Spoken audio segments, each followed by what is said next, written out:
Me, Jules, and Aussie Liss. Here's a message for you, bitches.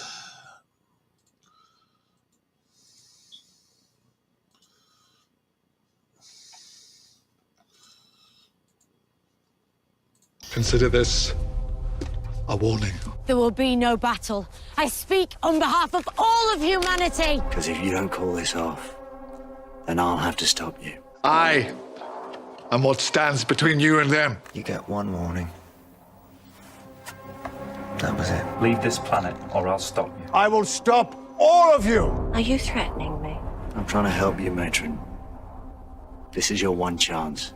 Get off this planet, And never return. while you still have a choice. There have been many attempts to conquer the Earth. He has done this deed 1,000 times. You never even knew he was there. Not one of them has succeeded. Not a single one. Your people were peaceful to the point of indolence. Too long I have stayed my hand. No more. This ends here. I'm so old now. I used to have so much mercy. Well, not today, no. Today, I honour the victims first. All the people who died because of my mercy. They all lost and burned and ran. That's who I am. I don't know who you are. Either of you. I haven't got the faintest idea. Well, listen to me, Doctor. We can't be like him. We have to be better than him. I am giving you the chance to leave. I'm afraid I have to decline. Then what happens next is your own doing. Like I said, one warning. Leave this planet now, and you get to leave alive. Sends today. Doctor. I warned you. You did this. I will tear down the house of Calvieri stone by stone. I'm gonna save my friends. I'm gonna save that universe, and I'm gonna destroy division. And then, just to finish off, I'm gonna wipe every last stinking Dalek out of the sky! You know why?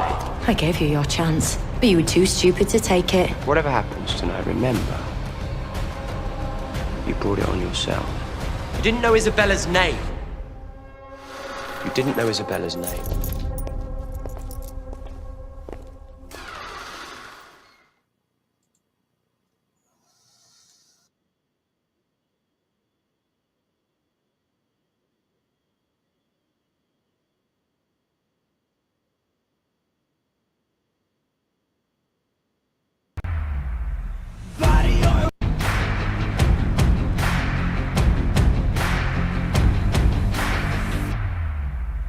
Body oil.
Oops.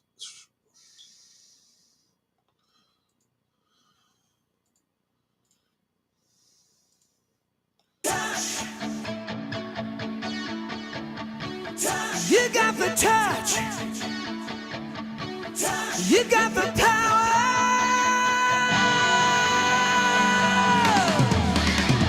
Yeah!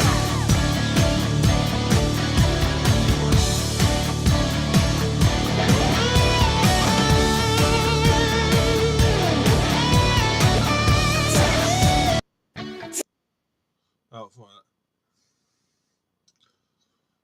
Megatron must be stopped, no matter the cost. You got the touch. You got the power.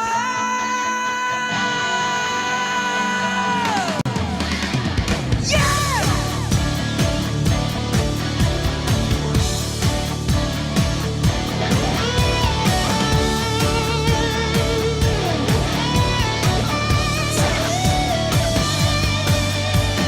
After all is said and done, you never walk, you never run, you're a winner. Got the moves, you know the street, break the rules, take the heat, you're nobody's fool. You're at your best when the going gets rough.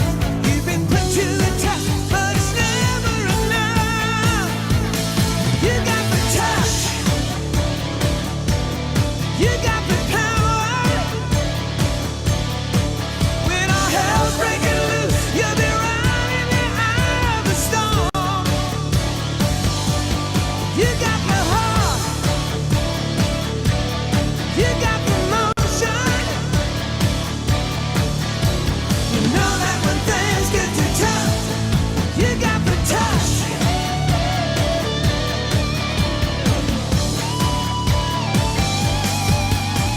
You never bend, you never break.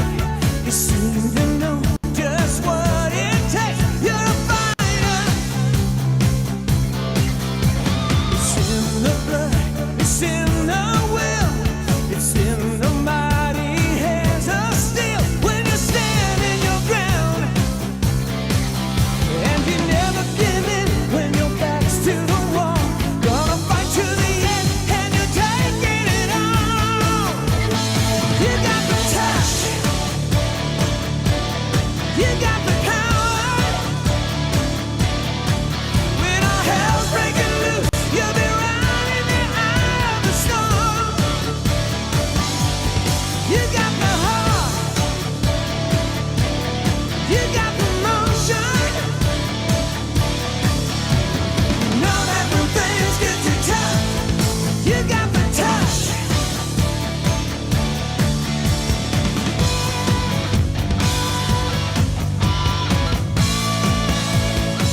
You're fighting fire with fire.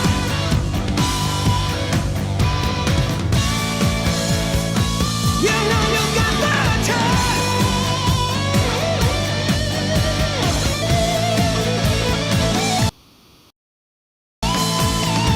When the going gets rough, you've been put to the test, but it's never enough. You got the touch. You got the power.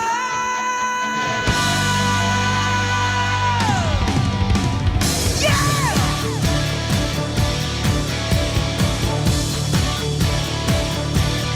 You got the touch. You got the power. Touch.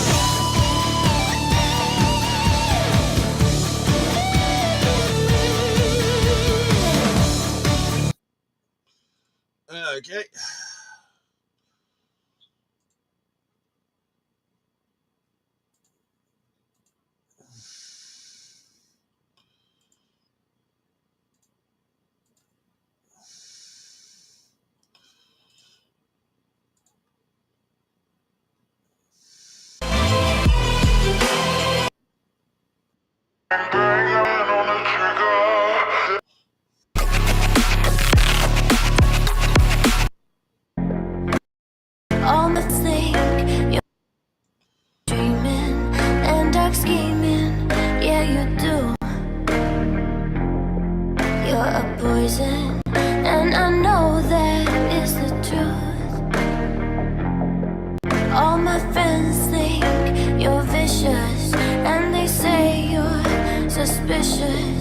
You keep dreaming and dark scheming, yeah you do. I feel like I'm drowning. You're holding me down,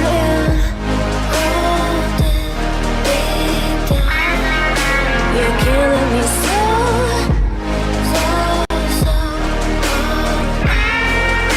I feel like I'm drowning.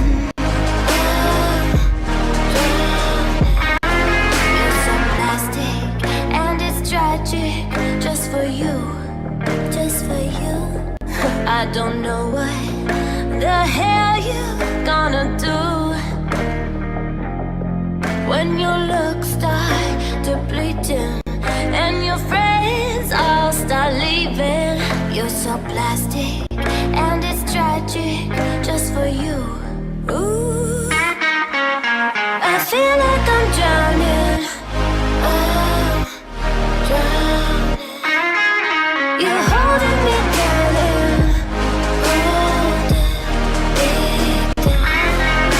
you're killing me so.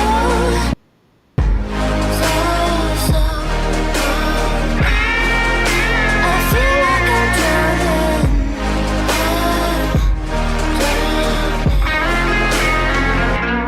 My life's okay, just when you're not around me. My life's okay, just when you're not around me. My life's okay, just when you're not around me. My life's okay.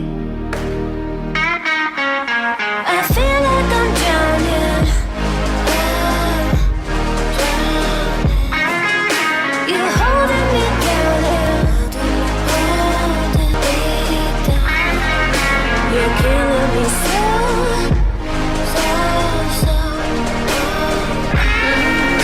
I feel like I'm drowning. I'm drowning. They say that I'm wanted, hear the whispers in the streets. Better start running, cause nothing scares me. Faster, faster, I'm the one you're after. Back down for nothing, you'll have to come and get me. No more warnings, I follow my own decree. You built a fortress, but I'll never kiss the rain. Faster, faster, you're the one I'm after. Back down for nothing, cause I'm my own king. Like that,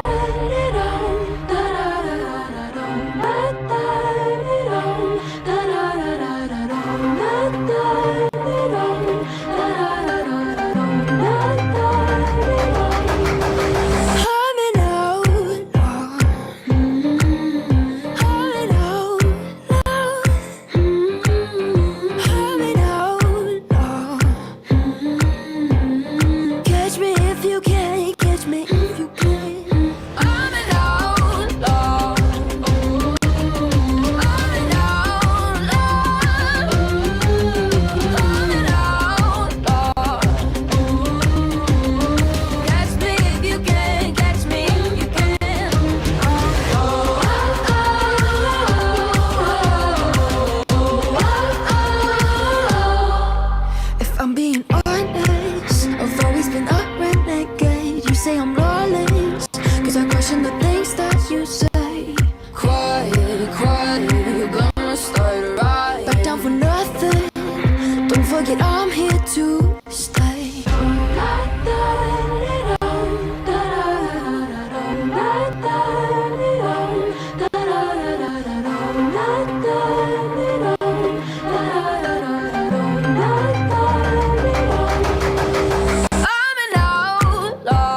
Alrighty. So, let's talk some stuff.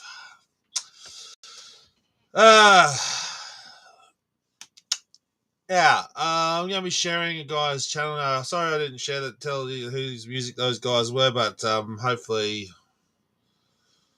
you know, you understand who did that music. The good old, Transformers song, The Touch, and some of that stuff. So let's get talking. I want to talk about some Disney shit. Apparently some really bad ideas. And there's some really crazy, stupid shit they've done. Let's have a look-see. First, according to this guy, Films at Home, whatever his actual name is, I don't know if they say. But this dude here, right? He's got insider into all things movie related, and apparently Disney has cancelled physical media in Australia. Now, what does that actually mean, people? If Disney's cancelled physical media in Australia, what it means is that we're not going to get any more DVDs, Blu-rays, 4K DVDs. That's what it means, and I'll let this guy explain it.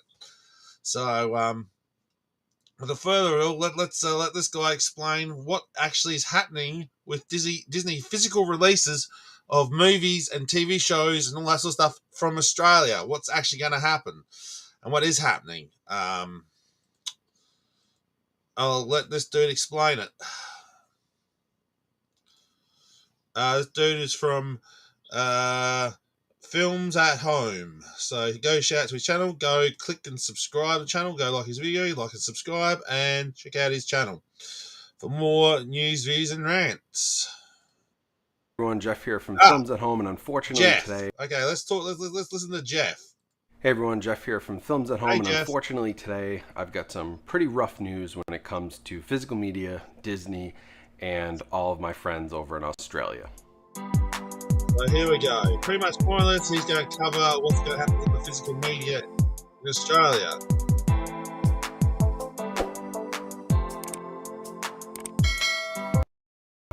Hey everyone, thanks for calling back to the channel today for this video.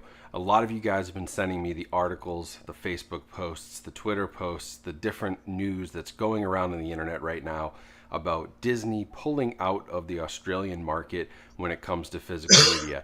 And I let it sit for a couple of days because I wanted to talk to different people, retailers in Australia, people who I know who work in Australia, people who have knowledge of Disney home entertainment projects, people at Disney itself.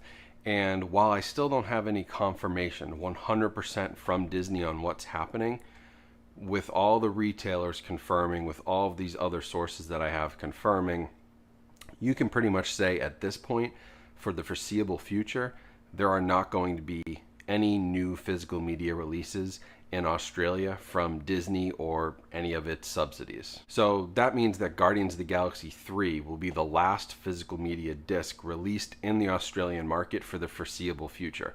There are no pre-orders for The Little Mermaid, for Elementals, for Indiana Jones. None of that stuff exists because unfortunately it's not coming to you guys. And there are lots of different reasons why, and if you talk to different people, they'll tell you different things. Number one is, of course, they're gonna say, we can't make the business case. And that's a hard sell to me, to say you can't make the business case for Australian physical media, because some of the coolest releases of the last couple of years have come out of Australia. Imprint is a great label that's doing incredible work in Australia. Umbrella Entertainment has been doing awesome work. Via Vision has been doing awesome work. They're selling worldwide, but huge in Australia. And you also have retailers like JB Hi-Fi who have consistently been big sellers of physical media, and maybe not huge, but this seems more like a Disney strategic play than simply a business case decision. Because okay.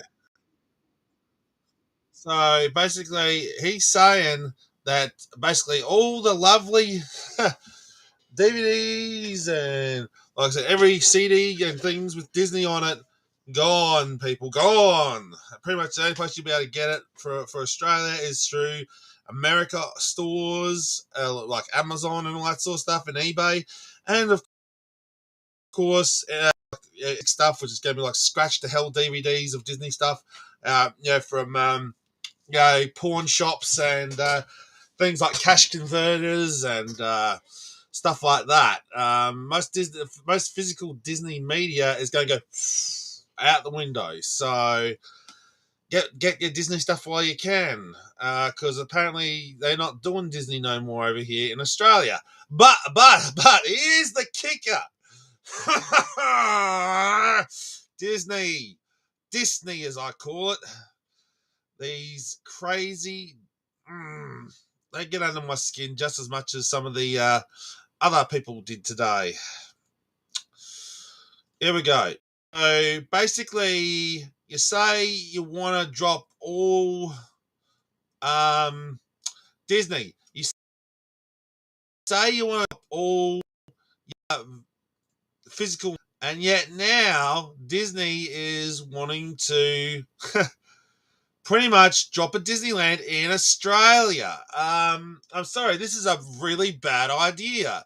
First of all, Disney's already hemorrhaging money from losses of Star Wars and all the other movies recently. So now they're hemorrhaging money at this point, and now they've cancelled all physical media of DVDs and stuff like that in Australia. Come on, seriously? And now these stupid Disney wants to actually build a park right here in Australia. I mean, I'm sorry, this is bloody stupid, mate. Disney, what the hell are you doing, mate? You want to build a Disneyland in Australia, yet you guys are hemorrhaging money at this point. There's no bloody point in actually building a Disneyland in Australia. It's absolute garbage. And apparently there's the lot where they're going to try and actually build it. It kind of looks like the north of Geelong, apparently. Okay. An abandoned airport type area type thing. Okay. Yeah, that. But seriously, no, absolutely not. No, to hell with that. Disney, go get stuffed. No, you're not building a park here. Get lost, Disney. I mean, don't get me wrong, Disney. I love the Star Wars lightsabers, right? You know, these things are awesome. Thank you, Disney, for that. I mean, I don't know if there's actually anything it says here that's pretty much says Disney. I mean, it says Lucasfilm and Hasbro, but I don't know if it says anything about Disney. But like I said, Star Wars stuff. I mean, Star Wars lightsabers. And this is the ultimate toy for Star Wars collectors. I mean, I love this thing. I bought a couple more in storage. I put them into storage because, to me, this kind of almost reminds me of actually like a weapon, like a baton or something, or a police baton or something. I mean, it's that pretty badass. I love this thing. And I wish I could collect some more of these. Or if people would like to send me some, I'd greatly do that as well. We can find out let's see. If anyone wants to send me stuff to do unboxing or stuff like that, please send it to copy. Let's put that in the side chat. There we go. Please send it to Generation Productions, P.O. Box 92, Berry, South Australia, 5343. My P.O. Box. Because I'm trying to look for some more of these kinds of, push button light up lightsabers. I mean, looking for everywhere. They started right back from the Clone Wars, and I think Revenge of the Sith. I've been looking for these things forever. You know, some of these ones. Some of the older ones are quite rare. I'd love to get my hands on. I'd love to get my hands on a Kylo Ren one. So if anyone wants to, send me one or whatever, please do. Check out the link there. That's that there, right there. And if you guys want to send me these kind of lovely lightsabers, I'd love to cover them for you and display them and show you again. Do reviews on them. So I'll gladly do that. Now then, take it off screen. And like the comment. There we go. So there we go. So those people, that's what I'd love to see. Is that pretty much more or less again. So yeah, if anyone has any more of these. But again, what I'm trying to say is Disney, this is the best thing you made for Star Wars. I mean, and apparently also we have coming from the BBC, Doctor Who, because apparently Doctor Who is now licensed by stuff. So if anyone has any TARDISes they'd like to send me, or sonic screwdrivers they'd like me to cover, to do reviews or anything on, again, please send it to. There we go, Generation Productions. If you've got anything Doctor Who related or Star Wars related, you want to send it right there. There you go. Send it right there. And I can do reviews on it. Send it back to you if you'd like. Whatever you'd like. I can do some reviews on stuff if people would like me to do some reviews on some of the toys, like Pokemon or Sonic or whatever you like. I can do some review stuff. But again, I won't be able to get probably any more Doctor Who stuff or my lovely Star Wars lightsabers due to the fact Disney's pulled out. So I don't know if that means toys as well, but I'm pretty sure it does. I mean, they've already cancelled DVDs at this point. Who knows before they, Disney will actually cancel games and, Star Wars toy merchandise. Some of these really cool things like the Doctor Who scarf and sonic screwdriver and, Doctor Who laser lightsaber. Who knows? Like, they might cancel those kind of things too in Australia as well. So who knows what they're going to do. But again, people, what are you going to do about it, So yeah. If any people wants to send me stuff to do a review for Disney stuff, I'll gladly do it. At the moment, I'm planning to do some reviews on some TV shows and movies at some point. So whatever you guys want me to do, I can do it for you. If anyone else, people watching, 3 or 4 or 5 people watching, if you guys got any suggestions, please hit me up in the chat about what you'd like to see or any topics you'd like me to cover. Yes, also I have sold some parcels, people. So yeah, the stack is getting smaller. It's getting there, people. One stack's getting shorter. One stack's getting middle size, and the other stack is still quite large, but it will eventually go as well because I'm selling things on eBay. So yes, indeed. So it's going to be some fun stuff there. I'm trying to think what else can we cover for the moment. I just thought, that's right. We were covering last time in the chill session. We were talking about microchipping and apparently how what was it? The microchipping system runs similar to how you swipe a card. And the microchip goes under the skin, and it's almost like a mark of the beast kind of thing in the end times kind of concept. Basically using a microchip instead of, it's going like so, like having a mark. Well, there we go. It's not like a mark. So like a QR code or some sort of thing. Just go whooshing, and you get money instantly through your bank account just from a touch or whatever thing. It does sound pretty trippy in a way because you got people that are disabled who can't really hold cards or whatever, and just doing a swipe on the hand or a swipe of a swipe thing. That makes perfect sense, right? Just to do that rather than swipe it like that. That makes perfect sense, right? But again, it just gets to be very, very techy and a little bit issue when you go for a thing here and you just go whoosh, swipe and scan stuff. And the idea of getting microchipped, because they can be, it could be tracking you, the government can be tracking you, and all sorts of things like that. It can be used as a tracking device and all sorts of things like that, tracking transactions and all sorts of unfun things. I don't know where that, come to think of it, I don't even know where that dirt came from. Hey, Guardian. Hey, Guardian. Good morning, Guardian.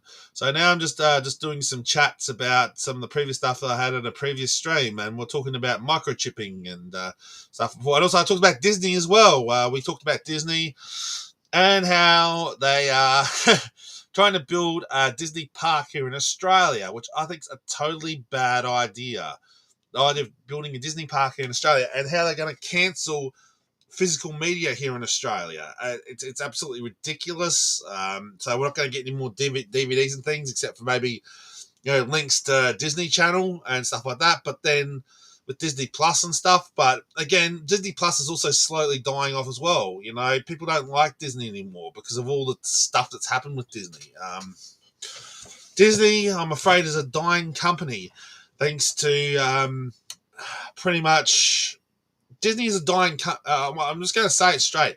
Disney is a dying company because of giving into too much of socialism, and the idea of giving into socialism, pretty much pandering to the so-called woke crew. Yeah, I hear you, man. The idea is, people say that's a cool idea because all you got to do is just wipe your hand across things and away you go. Well, it sounds really, really cool in hindsight, but then again, like I said, we were talking about microchipping stuff. Let's see if I can do it. Yeah.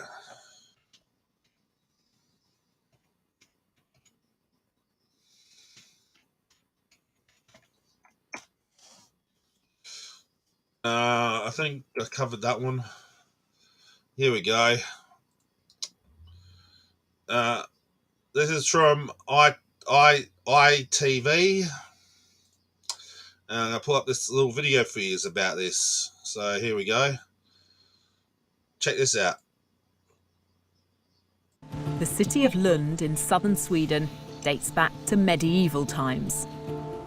Over the centuries, it's witnessed plenty of change, but now there's a whole new sort of evolution going on. I'm here to meet some of the thousands of people in the country who are adapting their own bodies, who are inserting microchips under their skin. It means they may never have to cash key, train ticket, or bank card ever again.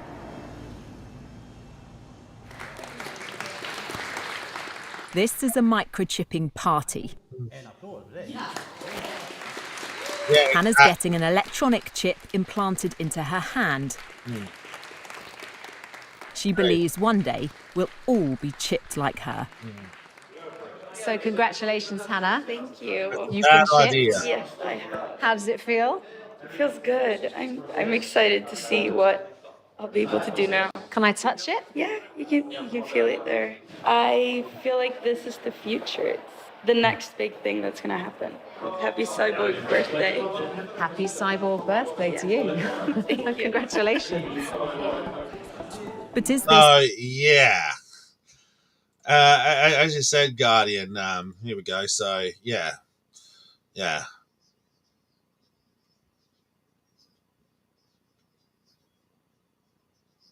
Yeah, that's another thing. Once it's actually, from what I gather, Guardian, once it's embedded in the skin, it's sort of pretty much just automatically still always turned on kind of thing, as far as I'm aware of.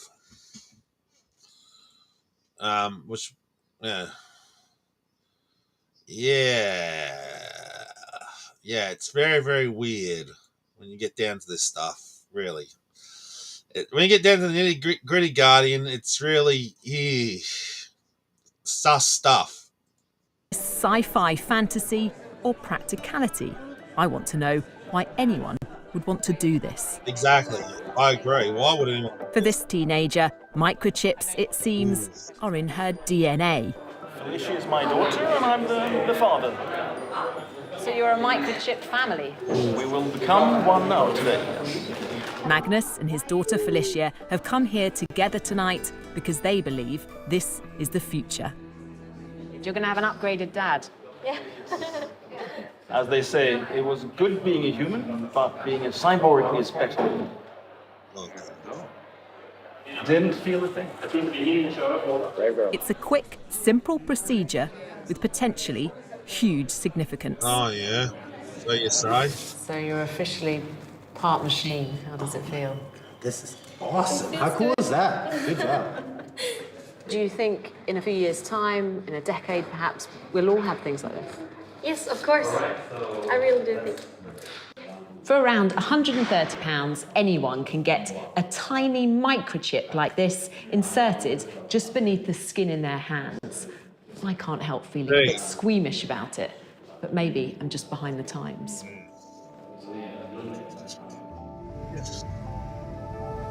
It's the morning after, and I'm about to catch up with Felicia and her dad Magnus as they get to grips with their new existence. So when you woke up this morning, was it mind? How did you feel? I felt a little bit strange. Now I'm a cyborg, and it feels pretty cool. The chips in their hands use near-field communication, the same technology that allows you to pay with a contactless credit card. They can be read by a device like a smartphone. So here I've stored my business card on my phone with my details, phone number, email address, other stuff, blood group even. So what's the benefit of that? When I get customers or suppliers at work, they ask for my business card, and I say, scan me. Aren't there risks involved in that as well? Couldn't somebody pass you by and take all that Scan me. information? Yes. Yes. It is, in theory, you have to be really, really close. But the main thing, I think, is that I choose myself what I want to store on this chip. The people I've met so far don't seem to have any concerns about blurring the lines between man and machine. And that's where we get to things like Ocean Gate and Titanic incidences, where basically, again, may I quote a line from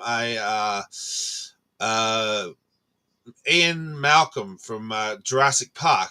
They thought it was they thought it was so good they didn't stop to think that they should. You know, it's one of those things. Like they were so preoccupied with knowing they could, they didn't stop to think that they should. And this is one of these cases. I'm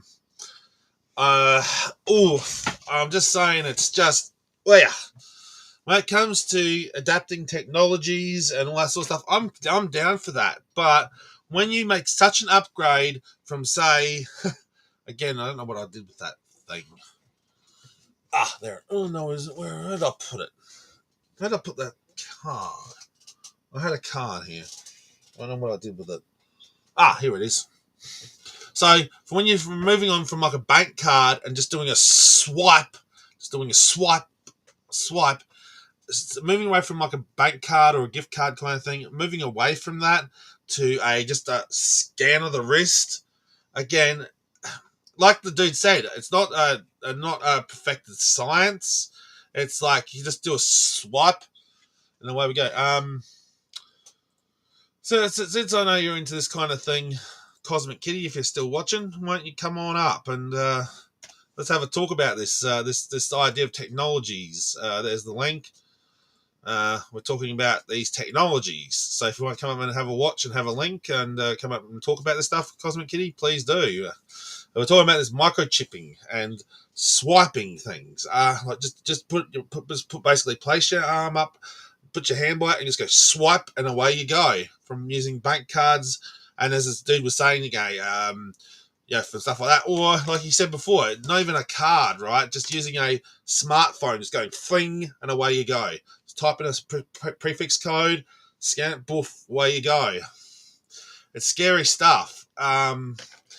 It's like, okay, it may be revolutionary to society and maybe revolutionary to science and technology, But on a flip side, it has a very bad implications, like the woman was saying about getting hacked, the information getting stolen. I mean, we already have people with bank cards and things, having people like scammers saying come along with like a QR scanners and scan things. It's just very, very touchy when it comes to using bank cards and using things like that and using microchipping. It's almost like tattooing a QR code on your wrist.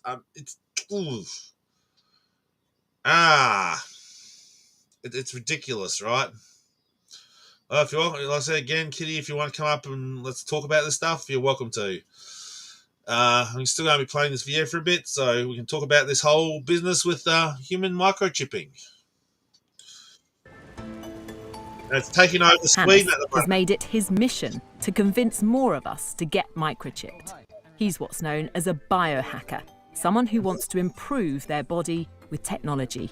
Sounds like a Borg to me. What's wrong with just having contactless payment cards? We've all got phones. We've all got a set of keys.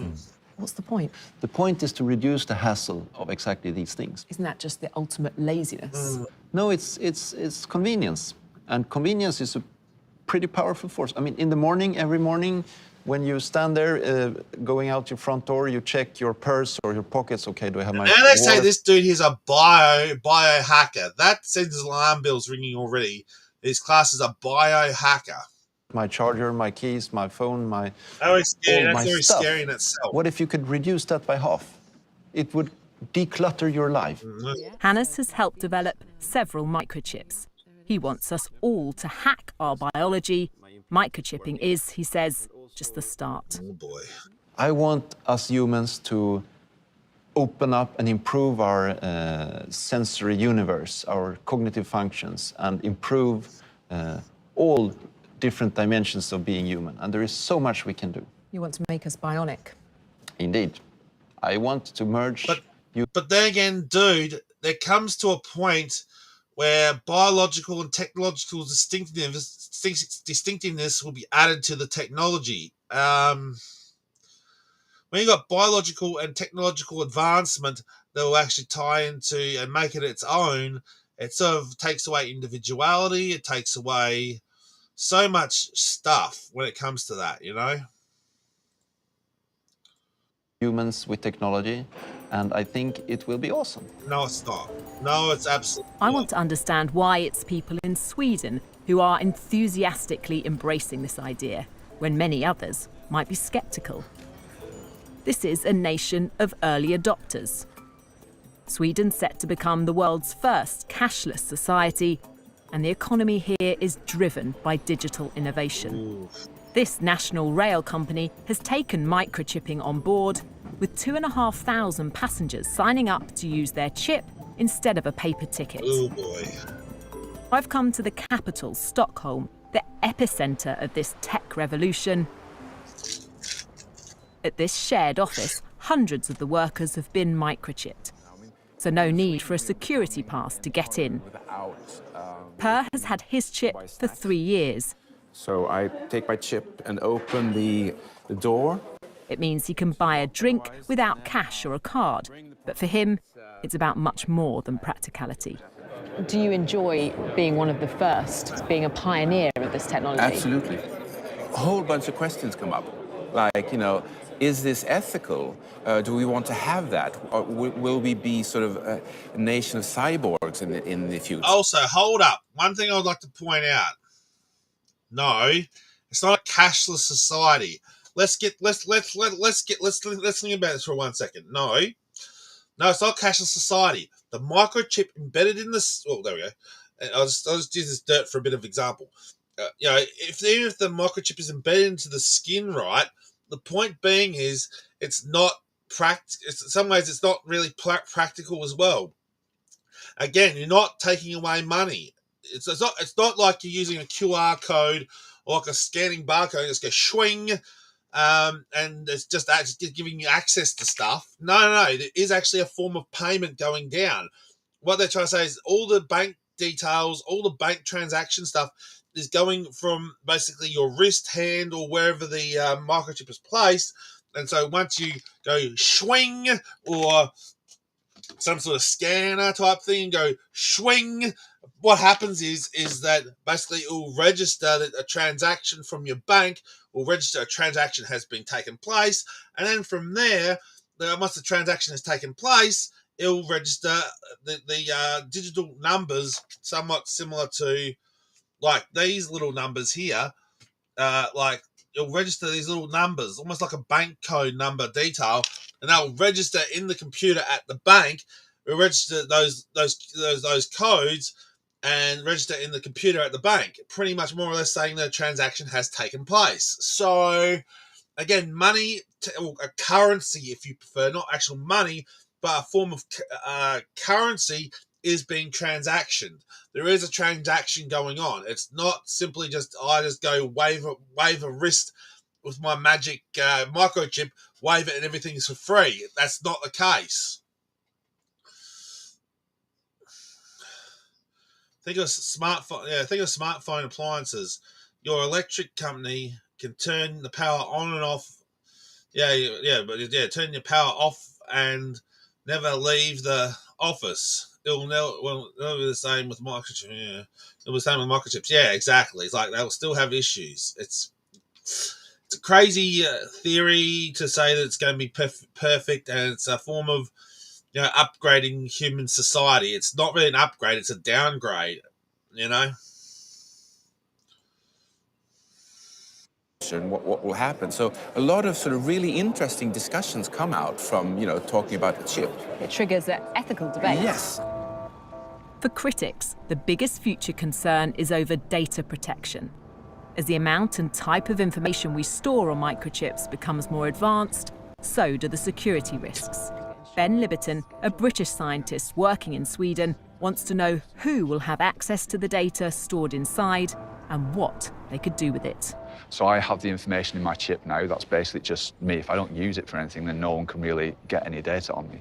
But then if I start to use it at work, then work knows when I've interacted with something at work. If I then go to the canteen people know exactly what I've interacted with there. So the wider spread it becomes and the more that we can interact with different things, then our data is being kind of shared and incorporated in lots of different places. The nightmare situation in that case would then be that someone else has access to my health data, and that one day I get a letter through the door that's like an increase in my health insurance premium before I know that there's any problem with my own health. So I think we have to be cautious now in the very early stages to make sure that we're actually controlling how the information is being shared. Indeed. For now, it seems to me what the chips can actually do is fairly limited. But the people I've spoken to are convinced that this technology will, one day, change the way we live. That in the future, we will all be chipped. And they are leading the way. Yeah. Hey, Eternal Cupcakes. Yeah, we're talking about... Meet Grammarly Go.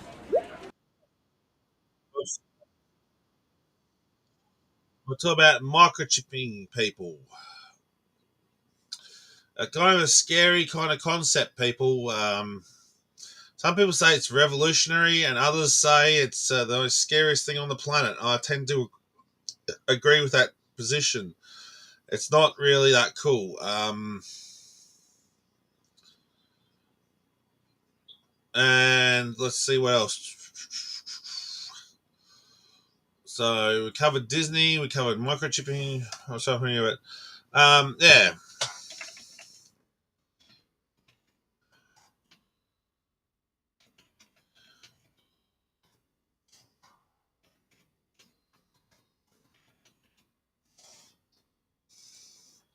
We also have this too. Now, there's a lot of things that there's talking about from different angles and stuff like that. From about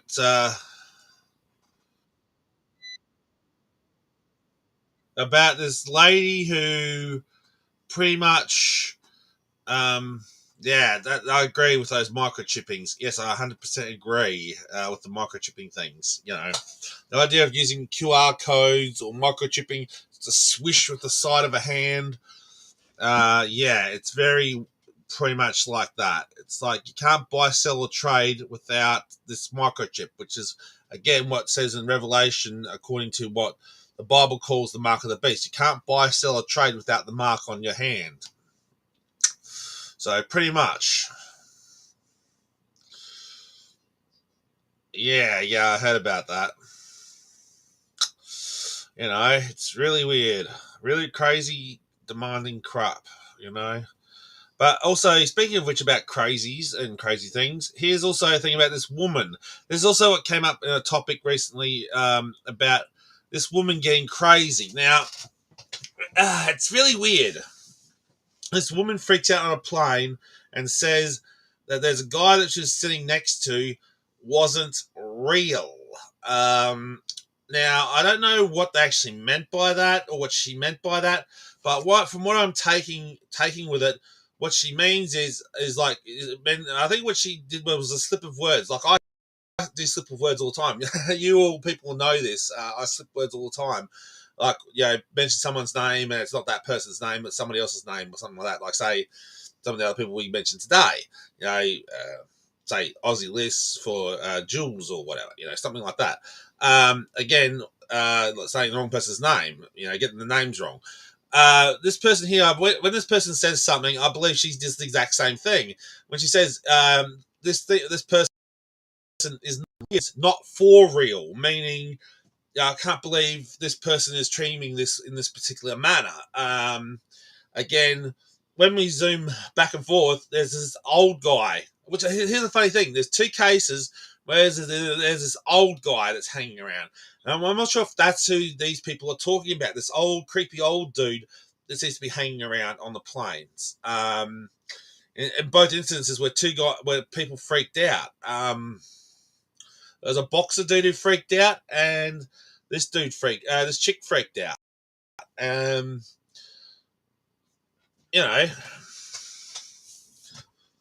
Yeah, or something was not really going to blow up, but something was going to happen to the plane per se. I don't think she actually said it was going to blow up, but something bad was going to happen to the plane. I believe she said that.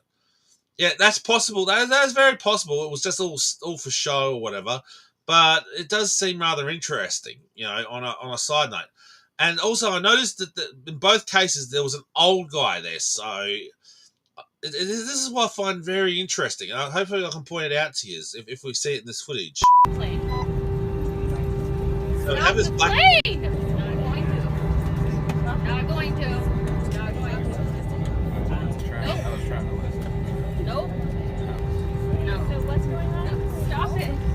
Stop it. No, I need to get off this plane right now. I need to get the off this plane. We're going to the gate. See what happens. See what happens after this. See what happens. Where's your bag? Now we had this. What was it? This black dude here. This flight attendant, I think it is, this black flight attendant dude. Now we think she's talking about this dude, right? But then later on, where's your bag? Is your bag still over there? See what the happened after she has a bag. I don't even give a about my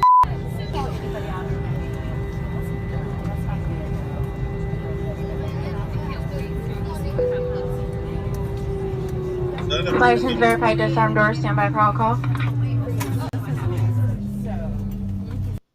Yeah, we have this lawyer chick who steps in, or a judge. I think she's either a judge or a lawyer. I can't remember what she says she is, but she stands up and she's like hammering this chick for she keeps hammering. What I think's funny about this black lady is that her eyes look weird. I don't know if it's just me, or I'm not saying I'm racist or anything, not for by very means, but her eyes look weird to me. I don't know whether it's the angle, the lighting. I don't know. Her eyes look strange to me. This judge. I'd love to know who this judge lady is. Please, if anyone knows this woman's name, I'd love to know who this judge, lawyer, lady person is.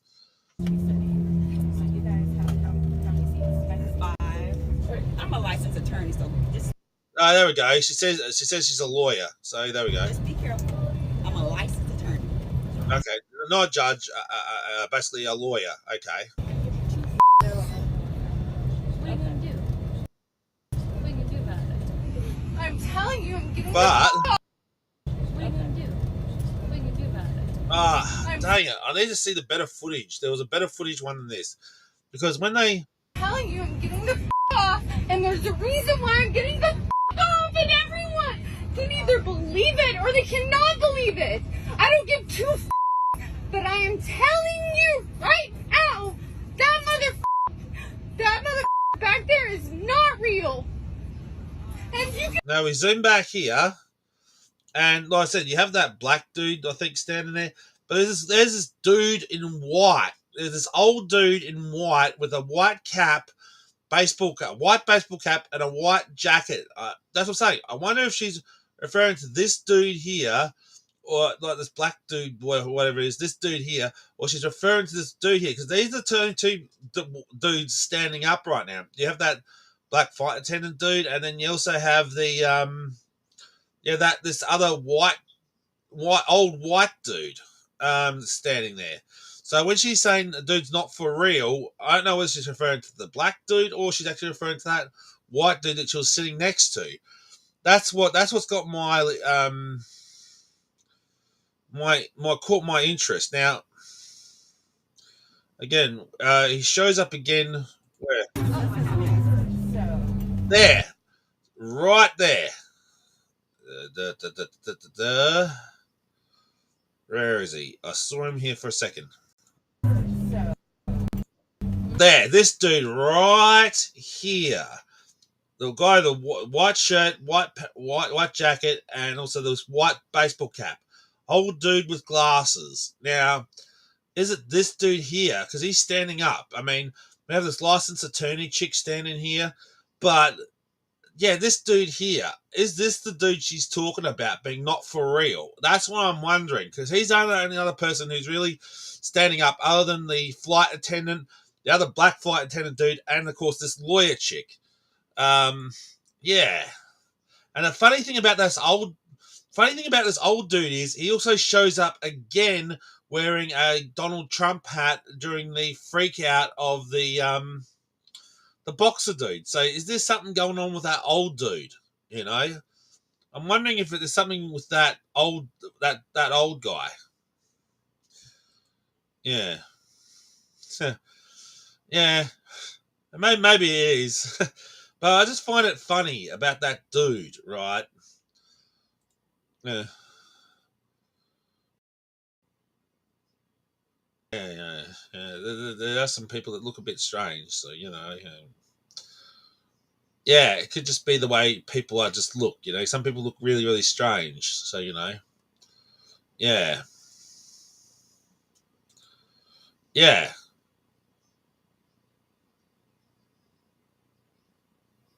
yeah.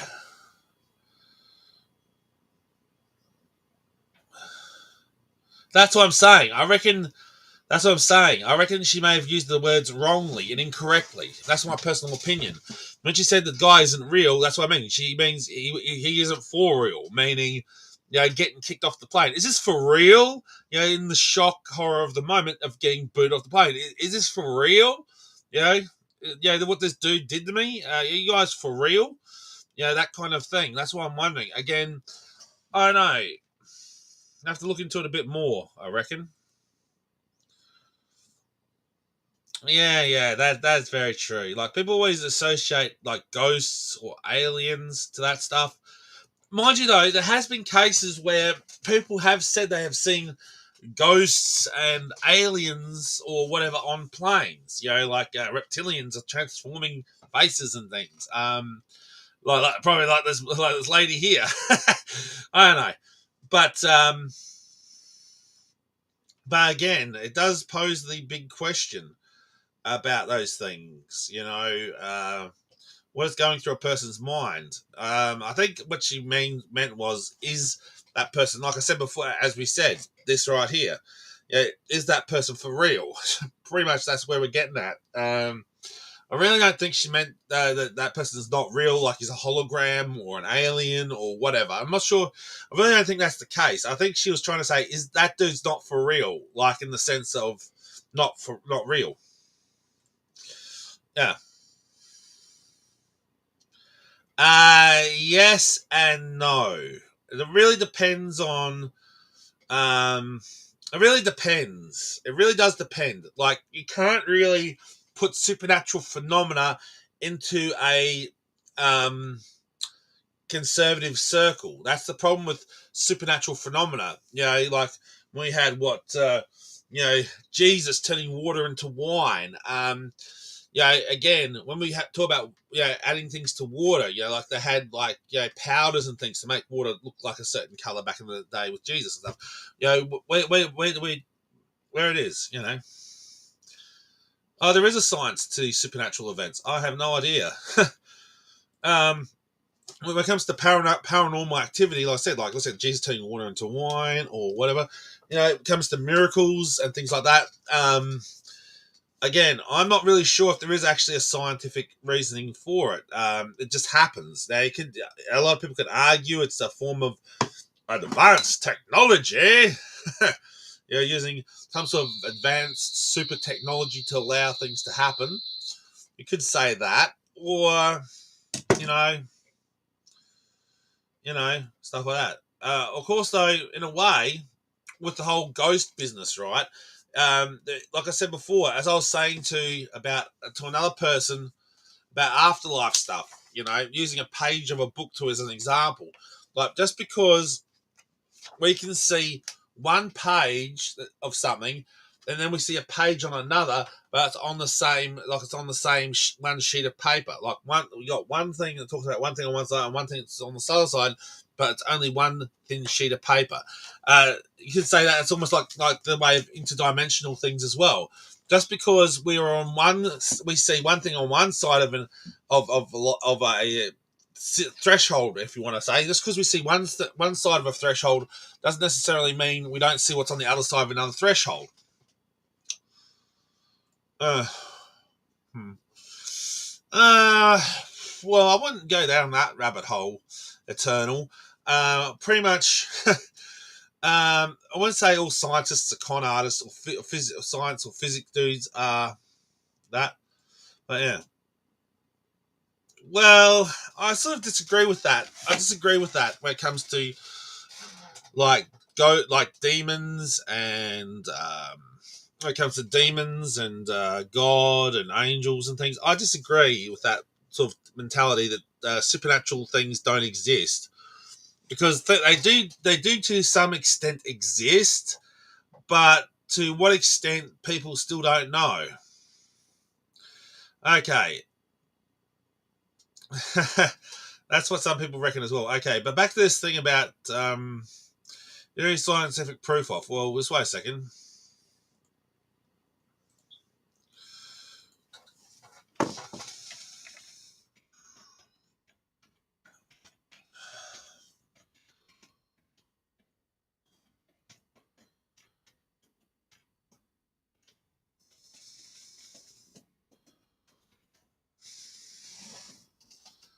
Now, again, we also talk about things like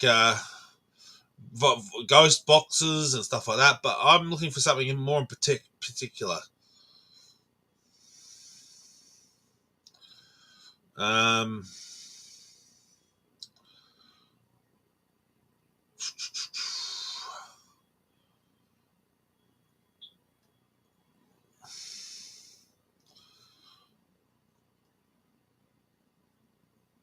Well, first of all, there is a talk about how electromagnetic field works with humans.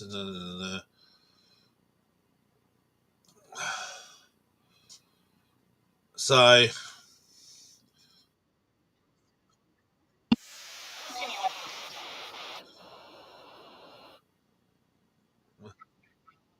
no, I'll just show you another clip about this other dude. Right, I'll just explain something here. Yes, it can be physical, actually. Yeah, it can do stuff. Yeah, exactly. That's also another thing, Guardian. But here's something I'd like to share with you. Let's check this out. Once again, I'm Nev from Nev's Tech, but today we're going to take a look at this interesting little app, the Ultimate Electromagnetic Field Detector. Now, this thing can sense magnets, this thing can sense electromagnetic radiation. This radiation could cause you problems with your Wi-Fi. So it's kind of interesting to take a look. This app has 3 different ways that you can view this stuff. A very basic version, we'll give you a visual ticker kind of thing. And then we got the EMF simple, which just flat out gives you the reading. And then we have the EMF advanced, that shows you all the little awesome bits and pieces. So this app is free on the App Store, and with it you can go around and you can just see what the electromagnetic field is around your place. So this is over top of my laptop. I'm moving it back and forth over the laptop. Situations where it has to be exact, but it's good for figuring out where the electromagnetic fields are. Maybe if you got a problem with your Wi-Fi, this could. So that sort of thing. Like now, what I say about those electromagnetic fields is because of this, pretty much. Greetings, my dears, in love and light. Anyway, let's get back into it. Sorry. There we go. Electromagnetic field out around us. All living things have an electromagnetic field. Yeah, this thing. Let me just describe for you what that is. The World Health Organization say that electric fields are created by differences in voltage. The higher the voltage, the stronger will be the resultant field. Electric fields are created when electric current flows. The greater current, the stronger the magnetic field. So whenever there's electrical current, an electromagnetic field, and our bodies are full of electrical current. This is from sciencemuseum.org.uk. A nerve impulse is a wave of electrical activity that passes from one end of a neuron to the other. Nerve impulses are a way of coding information in a similar way to FM radio, information to be transmitted both quickly and accurately. So not only are we full of electrical pulses, these electrical pulses send messages. There's information flowing up and down our nerves and to our neurons all the time. Is it? Is it? Is it, you say? Actually, you say that, right? That's just, all this stuff is just science, right? And that, right? Eternal. Here's the thing, right? Now, while we've got this picture here with this lady, this lovely lady here, with the picture of the neurons, electromagnetic pulses. Now, what I'm trying to get at is that through electromagnetic energy, it's theoretically possible that a human spirit, or whatever, katra, spirit, energy field, whatever you want to call it, electromagnetic field could possibly exist outside the human body. What we're talking about science here, right? Exactly. Now, this is where things get interesting. My theory about this is that apparitions of a human person or face, or what we consider to be ghosts, could be a case of the person's leftover electromagnetic field, like an echo, like a footprint, if as it were, right? Because the body runs on electromagnetic fields and electromagnetic frequencies. So that's the reason why when you go ghost hunting, some people use, like I said, the ghost detectors or ghost scanners, right? Yeah, like, so that's what I'm saying. Yeah, I am. I'm talking from a scientific level, like we're talking about here, right? Back to this. So let's continue, shall we? A hotbed of electrical activity, and this means that we generate an electromagnetic field. Now, in terms of quantum physics, everything is made up of energy anyway, but we're looking at reality in physical terms right now. So in a physical sense, as you can see here, the human body radiates out an electromagnetic field for several feet actually, and it comes from different organs in the body, some stronger than others. This is from the Journal of Theoretics. The human electromagnetic energy field, its relationship to interpersonal communication. The electric charges coursing through the human brain are measurable by means of an electroencephalogram. Humans thus have an electromagnetic energy field. As a result of this, the human body could act as an aerial that has the potential for simultaneous transmission and reception of energy with its environment. And it goes on. Our very physical bodies may be aerials that can simultaneously transmit electromagnetic energy to and receive electromagnetic energy from our physical environment, including to and from other people. So there we go. Now, in regards to that, this is what I'm talking about here, kind of. So while we're talking about electromagnetic fields, this is what I'm talking about here. For example, on a subconscious level, you might be able to tell if someone's got an open and radiant heart chakra that's as open and free-flowing as yours. So in terms of communication, this can help to explain psychic abilities and intuitive abilities, empathic abilities to do with communication and reading another individual. Although psychic readings can be done over long distances because we're all one and part of the Earth's electromagnetic field, part of the mass consciousness. But getting up close to someone, it could be a lot easier because you're actually in contact with their electromagnetic field, which could be sending and receiving subconscious information to you. So there you go, more or less. In a nutshell, what I'm trying to say is, like this kind of lady's trying to say, is by the human electromagnetic field generated by a human body, it's possible that trace of that electromagnetic field of the body when someone passes could, in theoretically, leave some sort of remnant trace. Yeah, it's not absurd. It's sort of like a scientific theory, working on the scientific principle of electromagnetism. Yeah, there we go. Yeah, pretty much. Nah, not really. It's not really bad. I mean, if you think about it, there is a bit of a scientific level to it. Just because I said you can scan for electromagnetic pulses and things, what I'm trying to say is, the point being is there is a case to that where something like that can happen. Using electromagnetic fields, it does do it. That's what I'm saying. So when we get to these whole... let's jump. So we're talking about that right now. I'm not going to go into the whole alien thing, but I'm talking about electromagnetism and how that can apply to things like this. This is top fives. So here's some thoughts about the top proximity. So here are 5 of what I believe are the creepiest EVPs and EMF recordings ever documented. Put some headphones on for a better experience, hit the lights and enjoy. Check this out. So first up we have an EMF session from Dorset captured in a haunted house in England, UK. Step away from this grey box that Glenn is holding for the answers no, and come closer for the answers yes. Do you want us to stay here? Do you want us to go?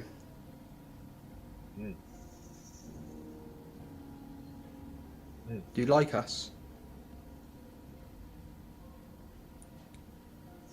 Are you a male? Are you a female?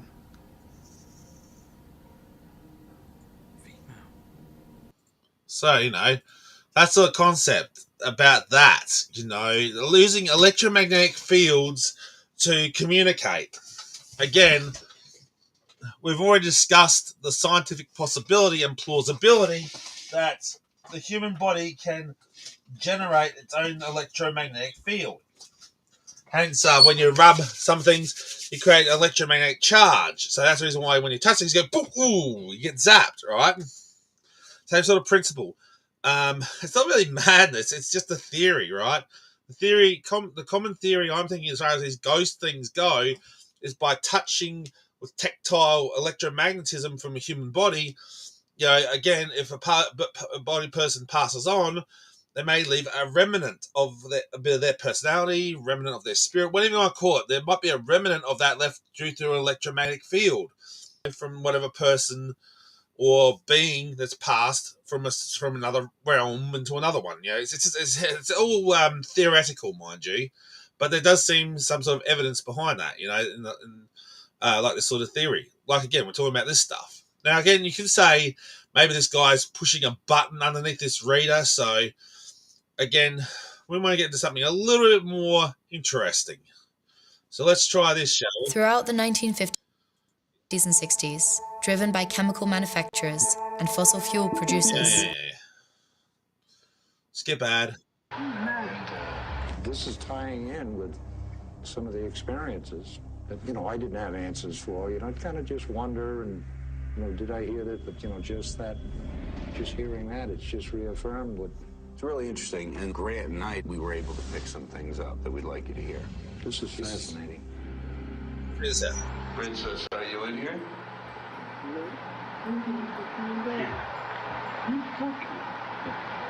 Princess, can you at least let us know you're in here? Say something, move something.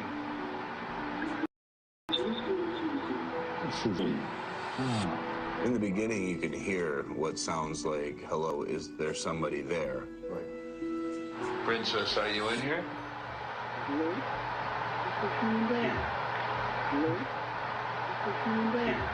I could hear that crystal clear. Okay, what about, let's see.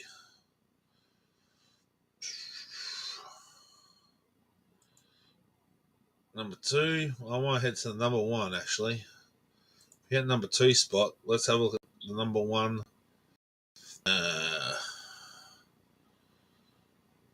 Number 1 case, whatever that is. Take a listen. You can clearly hear what sounds like a female communicating with the news reporters. The EVP that has the paranormal world buzzing at 11. One of the clearest responses ever on tape. Not once, but twice. You will not believe your ears. Tonight at 11. An earlier film crew had apparently angered the spirits to the point that a brick was thrown. Now we ask whoever was there to show us that they were real. Not a brick, just something. Could you always tell me in the recorder if you did it?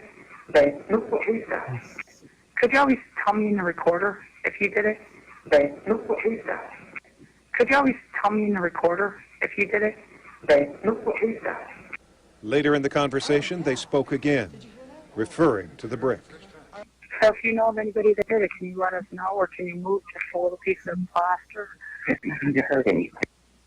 Didn't hurt anything. Didn't hurt anything.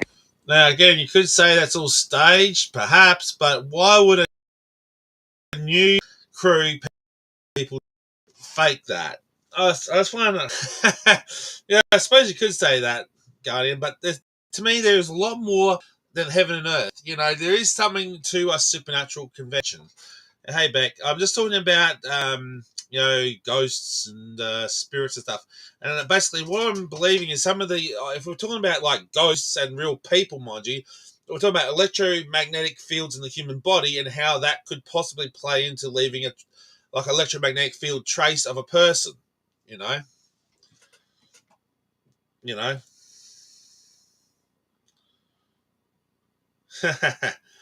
Nah, no, it doesn't. Cupcake's fine, Beck. He's just having a bit of controversy. It's fine.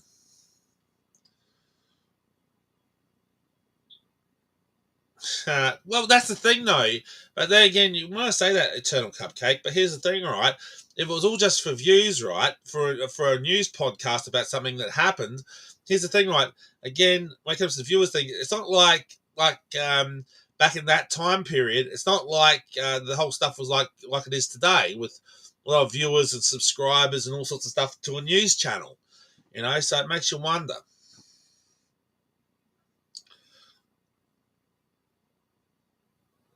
Well, that's what they say can happen as well.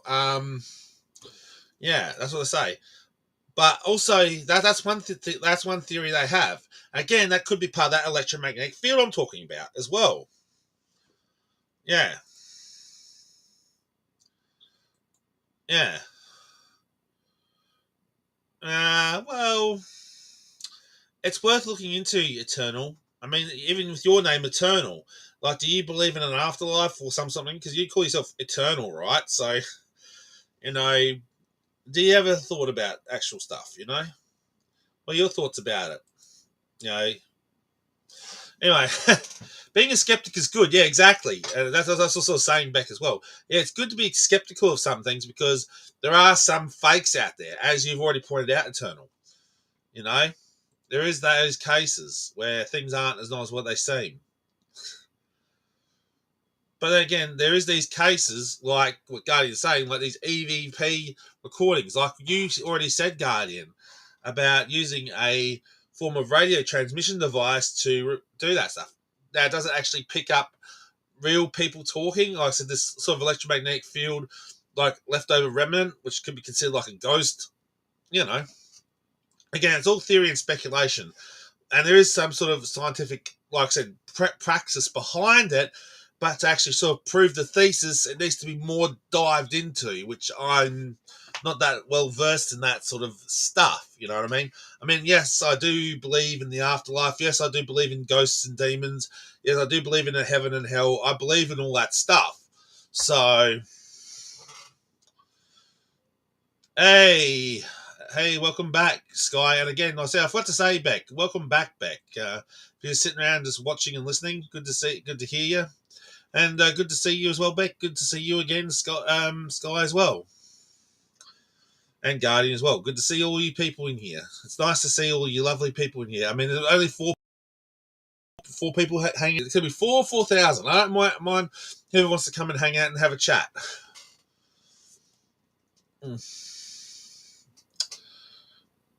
Yeah. But the reason why that is, yeah. But here's the thing: you want to know why that? You want to know why that is? Why it's that? No, a lot of people don't understand why is that a thing. You know, it says in scripture. It says in scripture, don't play with that stuff, right? Now, again, a lot of people don't understand that, right? Yeah, exactly. But the question is why? Why does the Bible specifically have a crack at that? You know, the soothsayers and the witches and stuff. Why is the Bible having a crack at those people for doing those things? Why is it a bad thing to contact, like I said, these electromagnetic field energies, aka spirits, whether you call them demons, ghosts, whatever? Why is it a thing? Why is it such a problem?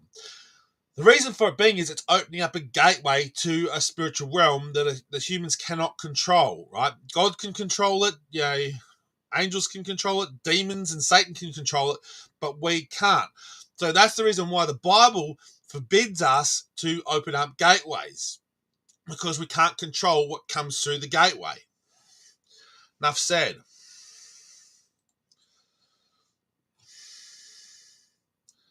Well, that's another possibility as well. But it's not just sin. But what's saying is, why is it a sin to contact the dead? There's no actual real reasoning for it. And my possible theory, yeah, maybe it could be a form of bullshit and manipulation. That's also another possibility. But then it still opens up the possibilities of, yeah, there is. Sure, there is. There are gateways. It depends on what you use to open the gateway.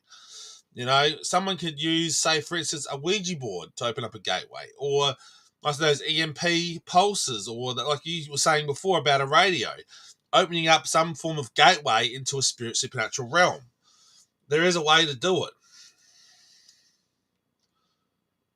it. Well, if you want to get down to it, pretty much. Yeah, in a way, Guardian. You're onto something there.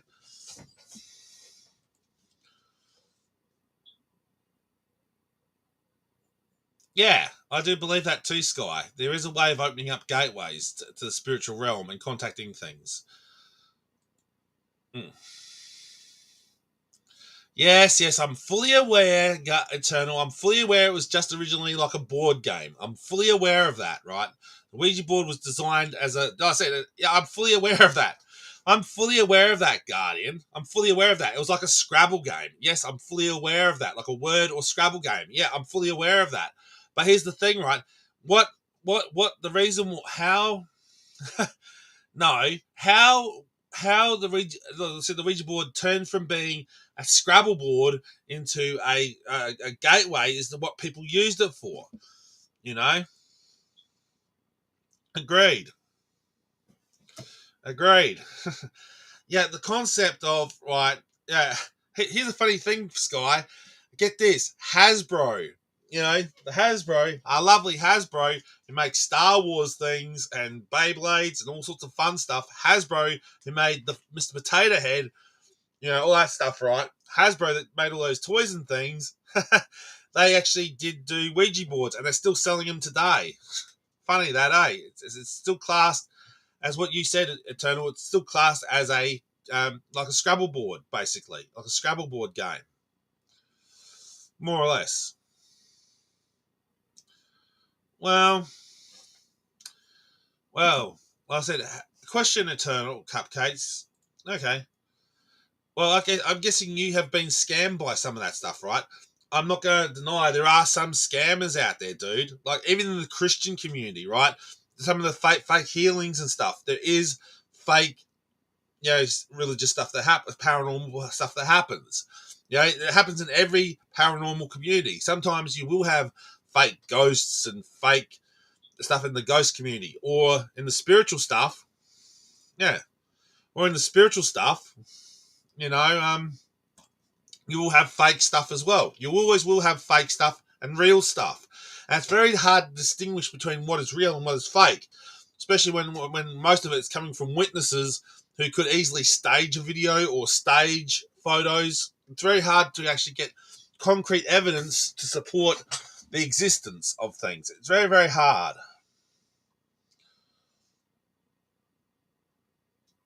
Yeah, but that's only because some people can use fake trickery to do that. Let's have a actually. Why don't we actually do since we're talking about that? Why not?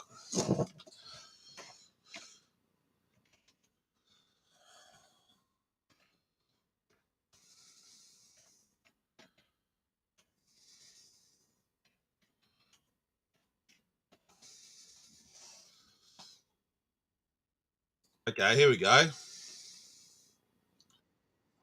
Okay, this is from another channel. Let's go and have a look. Since you are agreeing with this, let's have a look at this dude. Now he's from a channel called something. This is about stuff exposed. I can't scroll down without skipping it. So, but yeah, here we go. This is how some stuff is done. So, pretty much what you were saying, dude. So let's have a look. See how self-proclaimed psychic James Heydrich fooled the world into believing he had telekinetic abilities. This method became known as the Heydrich method. Heydrich confessed that all he was doing was blowing on the pencil as he turned his head away. It was that simple. Like and follow for more. This is how self-proclaimed psychic James Heydrich fooled the world into believing he had telekinetic abilities. This method became known as the Heydrich method. Heydrich confessed that all he was doing was blowing on the pencil as he turned his head away. It was that simple. Like and follow for more. So there we go. So like and subscribe to this dude's channel. I like the video. Pretty cool. So that was one idea. But yeah. I wanted to see how we can do some stuff too. But yeah, there is some things which is basically again, back to electromagnetism, which people say is psychic, but you know. But the point being is that there is some stuff that is fake and there is some stuff that's real. But trying to prove it is very difficult. You know? What's this? Okay. Well, why not? Why don't we check that out? Okay, why not? All right, let's have a look. Yeah, some stuff is faked. Agreed. Yeah, that's what I'm saying. There's a lot of stuff that is faked. You know, there is a lot of stuff that's fake, but there is some stuff that's real. And trying to distinguish what is real and what is fake does become quite hard. Sky, I agree. So, like I said, we're going to go check out this because Eternal wanted us to have a look at this guy. Yeah, cool. Let's go have a look at some of these dudes. So, what's the first dude you said you wanted me to check out? That Darren Brown dude. Let's go have a look. Let's go have a look and find the dude.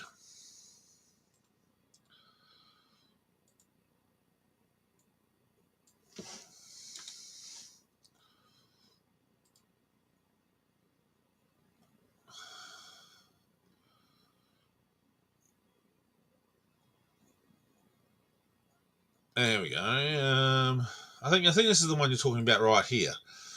So we'll bring this one up. I think this is what you're talking about. Yeah, all right. I'm having a look. Just bear with me, dude. I think this is the one you're talking about. So just give me a second. Stay here. So there we go. We've come to a quiet part of London to meet with a man called Dr. Carr. He believes he can see places and objects across space and time, and also says he has the extraordinary ability to enter the mind of another human being using his skill of remote viewing. Dr. Carr, thank you so much for flying over to be with us today. Looking into remote viewing, your name has come up again and again and again, so perhaps you just talk us through your credentials and what it is that you do. I have a private practice as a psychologist, and I also teach remote viewing, including the military remote viewers. There's still a debate going on whether remote viewing is real or not. I think anyone who does his homework will find out that there is ample evidence to support it. So, under controlled conditions, we invited Dr. Carr to take part in an experiment. Right now, somewhere across town, is Lauren. I've asked her to choose a location and go there and not tell me anything about it. Once Lauren has arrived, she will be asked to call me so Dr. Carr can begin the lengthy process of filling out over 100 pages of information that he will receive during the remote viewing process. Here we are. Here she is. Lovely ringtone. Hello, is that Lauren? Hello, yeah, I'm here. Hello, it's Darren. So you've arrived at your location. Thank you, Lauren. Bye-bye. Thank you. Bye-bye. There you go, she's there. Over to you. Neither Dr. Carr nor I have any idea where Lauren is, and now that she's arrived, Dr. Carr will attempt to see through her eyes and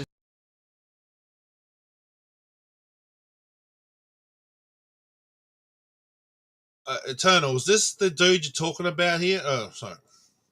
Is that the dude there you're talking about? That Darren Brown dude? Is that the dude there you're talking about? Name underneath the dude? Is that who you're talking about?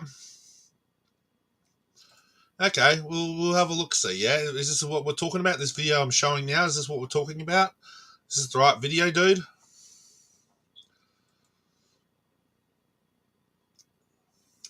Well, I'm guessing you think it is. So we'll continue with this dude, I think.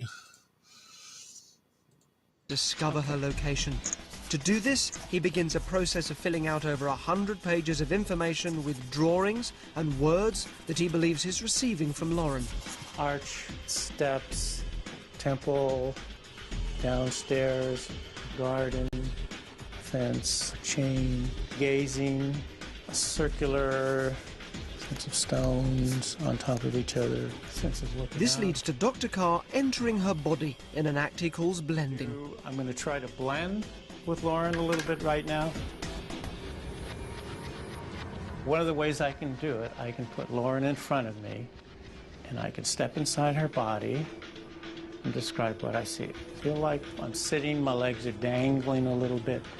It's almost like I can see a boat too from where I am too. I want to do that for a second. I may be way off. So, after an hour and a half of writing hundreds of words and drawings and having entered Lauren's body, Dr. Carr has arrived at what he believes is a series of possible images of Lauren's location. Okay. Wow. What a marathon. So let's invite her back and find out where she's been. Right, your time is up. You can now stop. You can now stop staring. Thank you very much for this. I'd like you to head back. Hello. Sit yourself down. Could you read to Lauren those final pages that were sort of felt like a summation? Well, also, I can just summarize. There seemed to be almost maybe a church-like or something that was relaxing about it there, and perhaps a garden nearby, or possibly, old brick stones, some kind of tower. Also, a sense of water or fountain or some kind of movement. And also, art. People could go inside. It was inviting. I think we're ready to see what it is. Let's have a look then. It's actually a fountain. Okay, so and a art. sculpture, yeah. Okay. It's the horses of Helios. Yeah, I'm not saying I totally nailed it.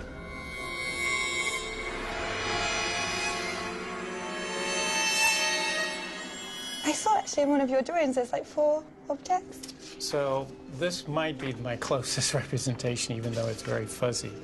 But the description is correct in our round sculpture, water. Do you feel 50-50? Do you feel almost 100%? I'd say it was over 50%. Over 50%? As in where? But give it a percentage. Maybe like 55-60 because I think some key information was picked out. Thank you very much indeed. Thank you very much. Thank you. Thank you. Thank you.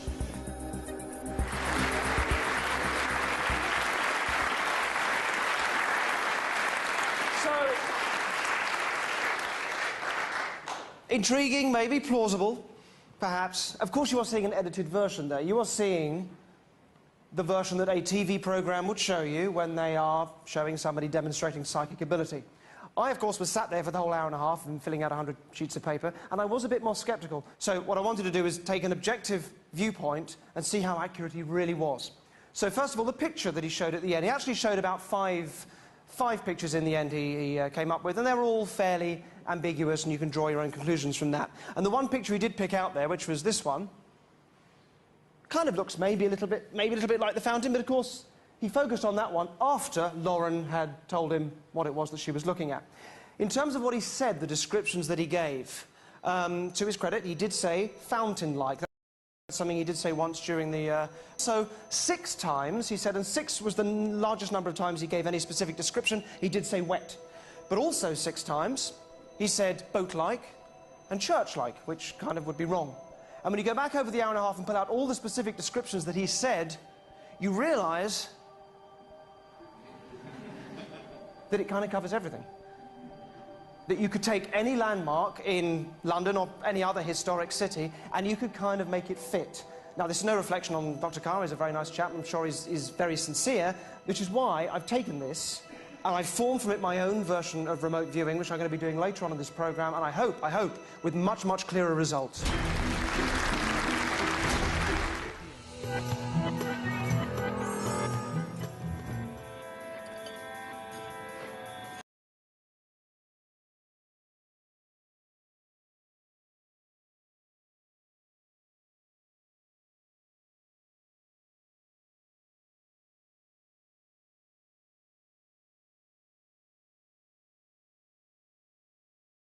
Sorry, I was muted. So I was saying it's so interesting about that kind of stuff. Yeah. Yeah. So thank you very much for that. That was interesting, Eternal. That said, yeah, it does prove rather interesting. Now, did that Darren dude actually? What's his name? Did Darren actually? Oh, Darren. Actually, did he actually debunk it? Not exactly, because he said when that dude did some static drawing and stuff. Again, when he drew the fountain, right, it was all staticky, right? The same thing with they're saying, being near water or whatever, there was something to it. So yeah, there was something a little bit to it, but it was very vague. And again, people can say, well, because the dude was very, very vague in his prediction, that means it's totally false and debunked. He could have just looked out the window and saw that chick down the road, or he passed by something similar to that where her location was, right? And or I could have had some sort of person on the inside tell him where they were heading before the show even started. There's many possible theories about his prediction, right? But the fact of the matter is, he did predict it somewhat about right. You know, there's some stuff he got wrong, but there's a little bit of stuff he got right. Again, that does call into question.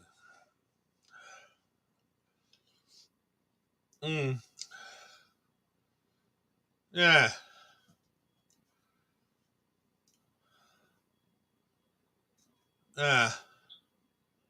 Oh. Dang. Okay. Okay, sorry about that. So it means I may have to end the stream and that. So that did that actually get struck? So let me have a look.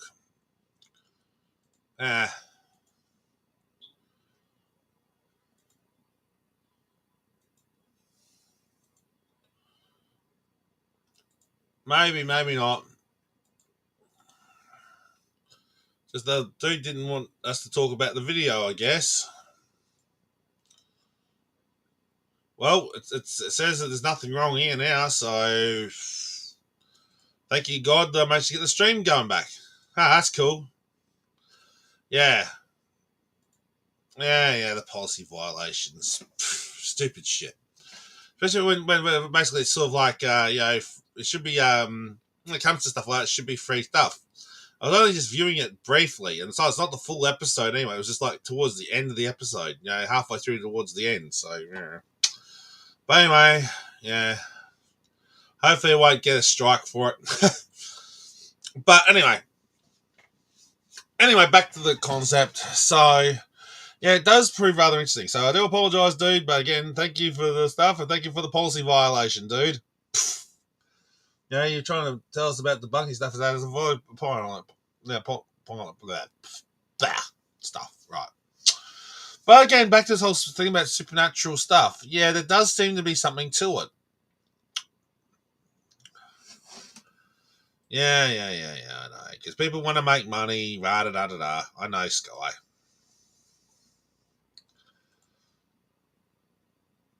Yeah, I know. People want to be fools and cause drama. Like other people that we know. But, yeah. So, basically, back to that whole thing. So,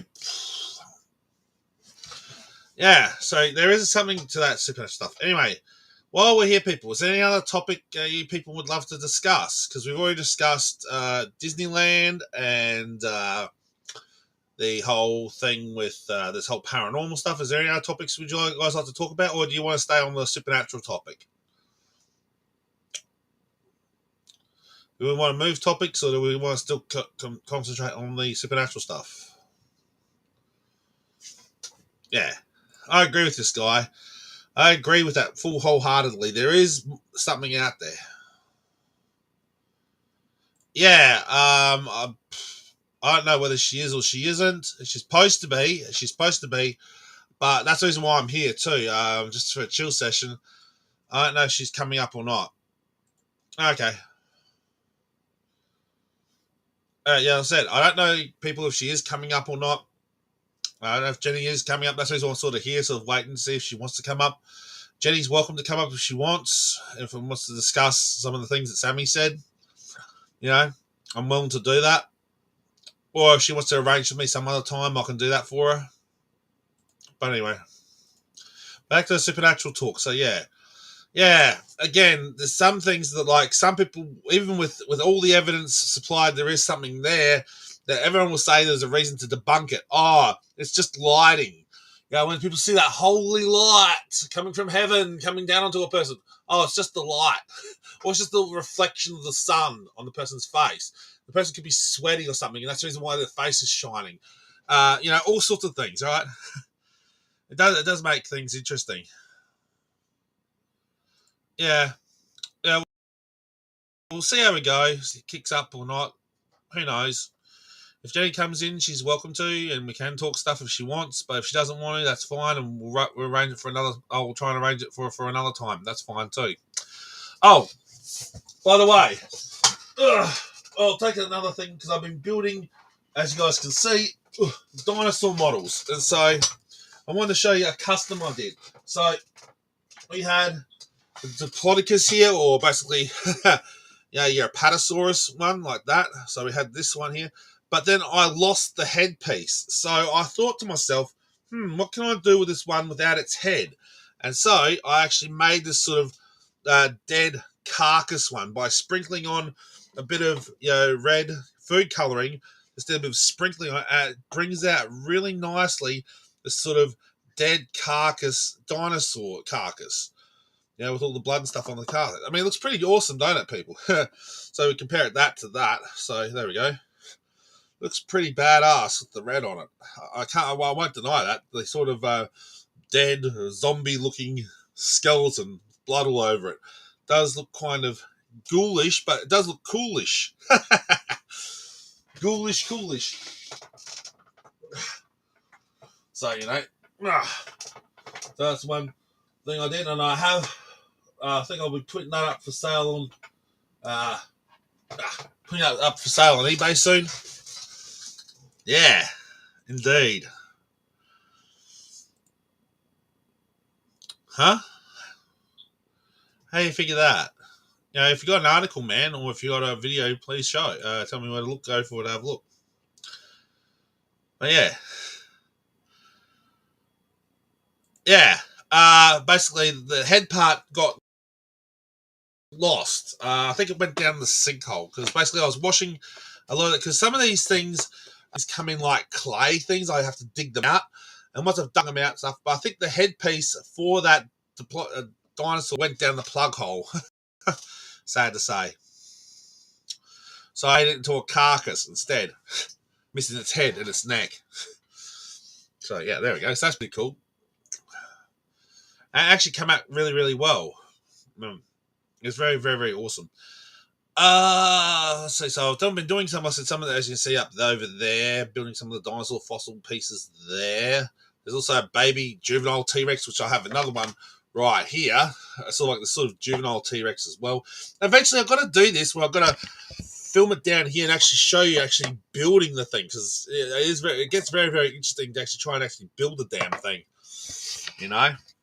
So yeah, sorry about the crumbs. I was having something to eat during that last video, but so there we go. Been building some of those things. So that's been quite fun. Trying to think what else. I can't think what else I've been doing with stuff lately. Well, we're already covering the drama and stuff, which we did in the last 2 streams. So there's that. So if there's any other topics you guys want to talk about, Guardian, if there's any topics you want to talk about, or Sky got any ideas or something to talk about, because we can continue talking about all this stuff. So we talked about microchipping, we talked about ghosts, and the paranormal stuff. And again, shout out to those channels, all the videos I shared. They let me share the videos. Thank you, people, for letting me share them. And again, shout out to those channels. Go, people like and subscribe to those channels, even though some of the ones get a little bit weird about the stuff. Still go and subscribe to them, because they're good channels, somewhat. Yeah, it is a little bit. It is a tad. Actually, why not? Why not? No, I probably shouldn't do that. I was going to deconstruct one, then reconstruct it, but I'll do that maybe another time. I've got time.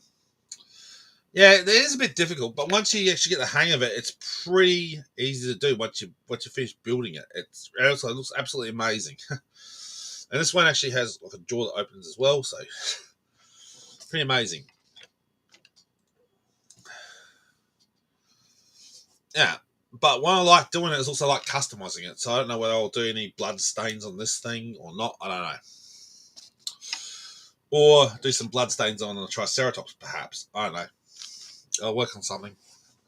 So this is just basically a little bit of a chill stream. So I don't know what else we can cover. Unless people want to cover something. Oh, again, if anyone wants to send me copy anything,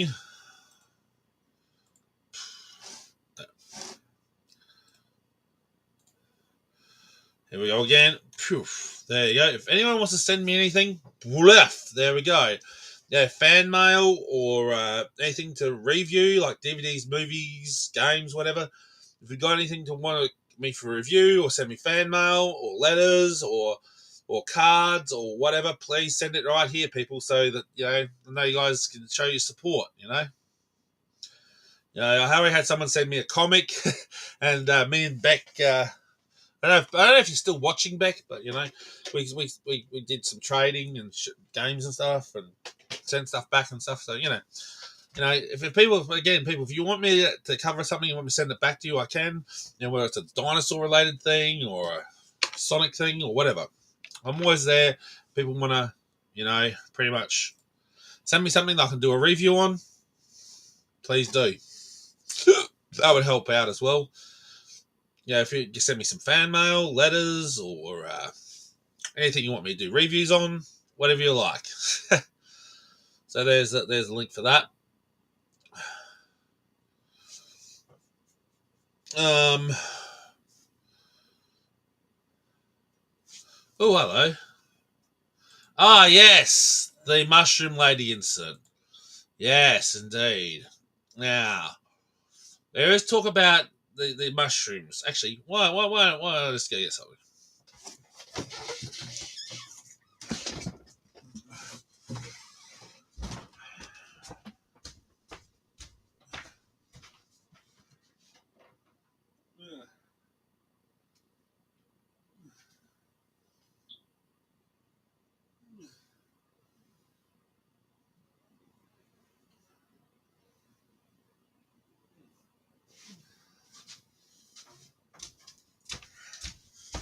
Yeah. So, we are also talking about mushrooms. Now, these are the edible kind. Mainly how you can tell, like, the edible kind, there's also that sort of brown interior. So, shouldn't be a problem there. Ah, I'm dead. No.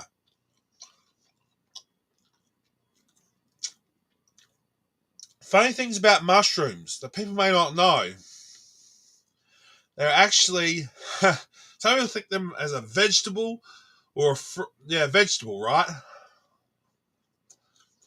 But here's the thing. Yes, indeed I am.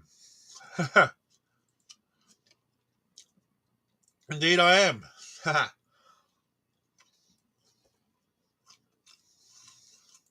Yeah, they have good stuff.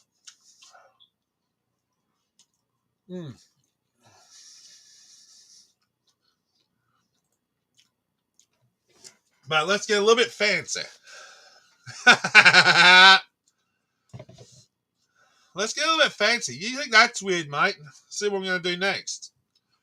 There we go. Gonna jam tart the thing. There we go. There you go, people.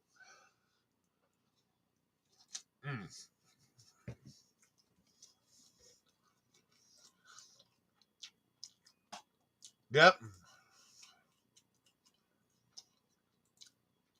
Well, maybe you can. I'd sort of do. Yeah, a little bit of tomato sauce with mushroom. There you go. There you go.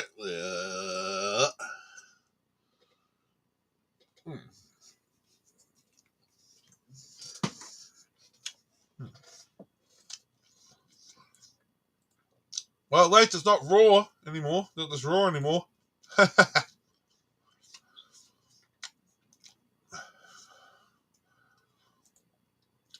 Indeed. Indeed, Sky.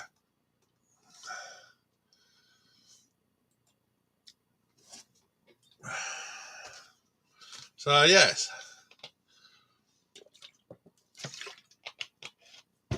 Oh, darling, you have never...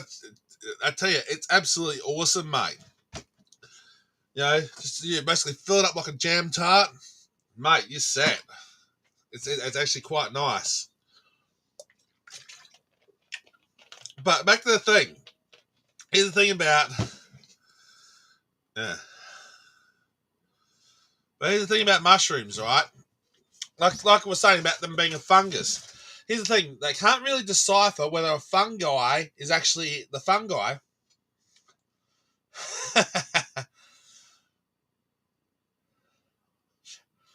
Shing.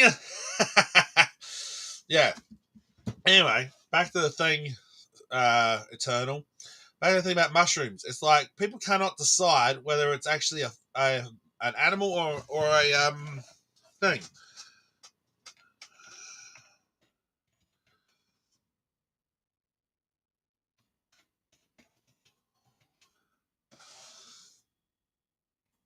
So yeah, we'll pull this up. Here we go.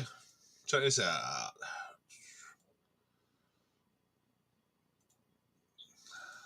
There we go. I thought it was funny. It says that mushrooms are fungi and they belong to the kingdom of their own. So, are they actually animal or things or a plant? So, according to the fungi kingdom, they're sort of like a cross between an animal and a plant. Huh. So, and check that out. There we go. Check that out. Believe it or not, in a metabolic sense, mushrooms are actually more similar to humans than plants. Unlike plants that give off oxygen, mushrooms take in oxygen and give off CO2. In other words, they breathe much like humans do. So there you go. Funny that, ain't it?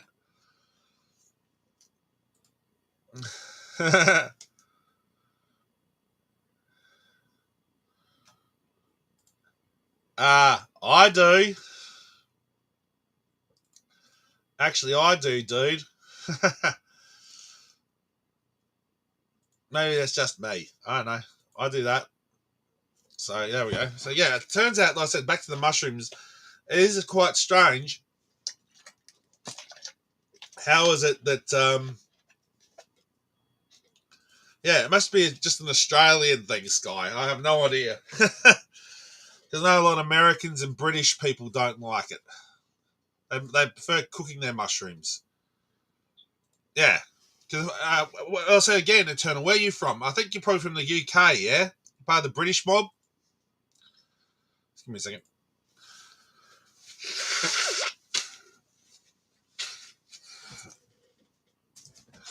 Yeah, I was going to say, dude, I said, where are you from? UK community, aren't you? From UK?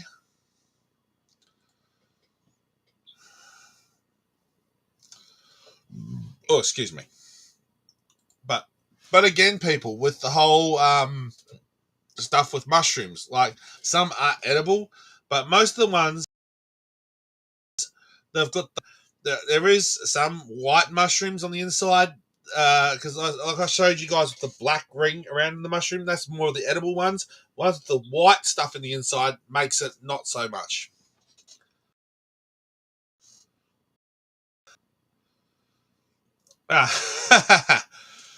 No.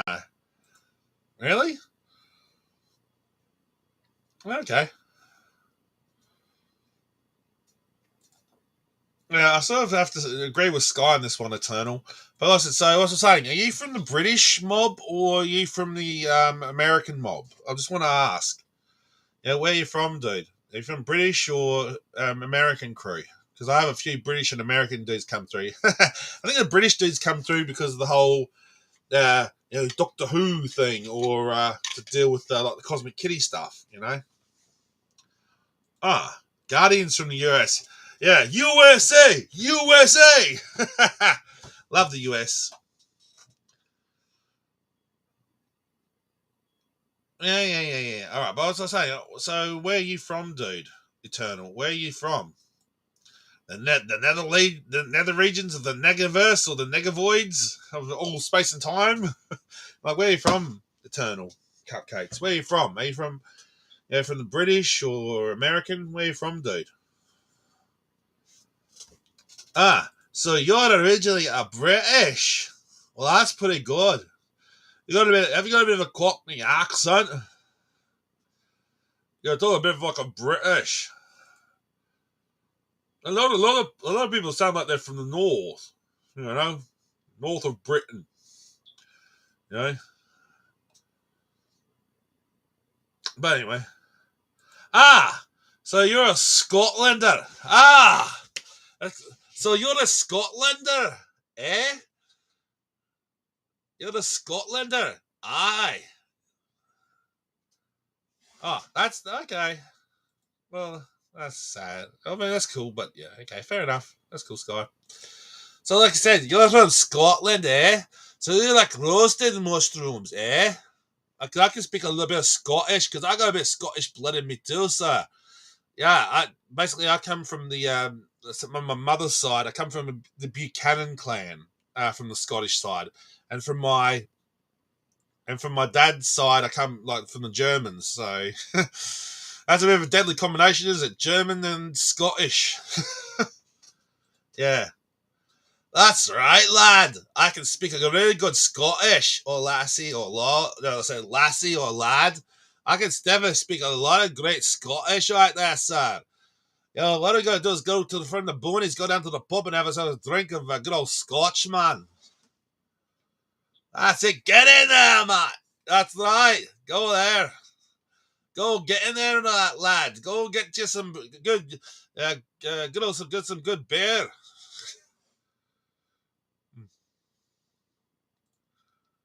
Yeah.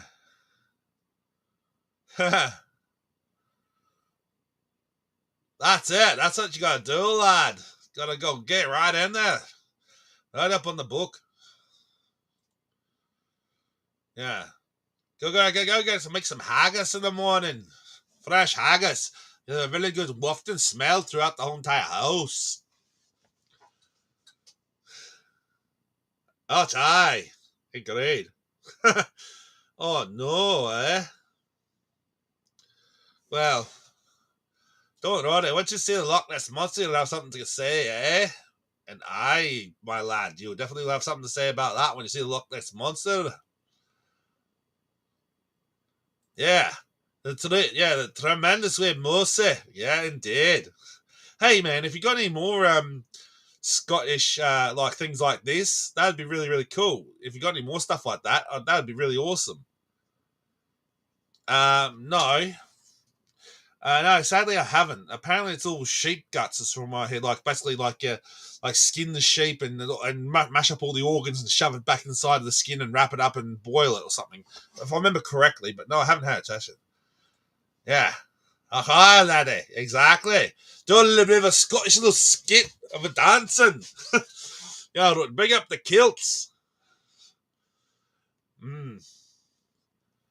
Yeah.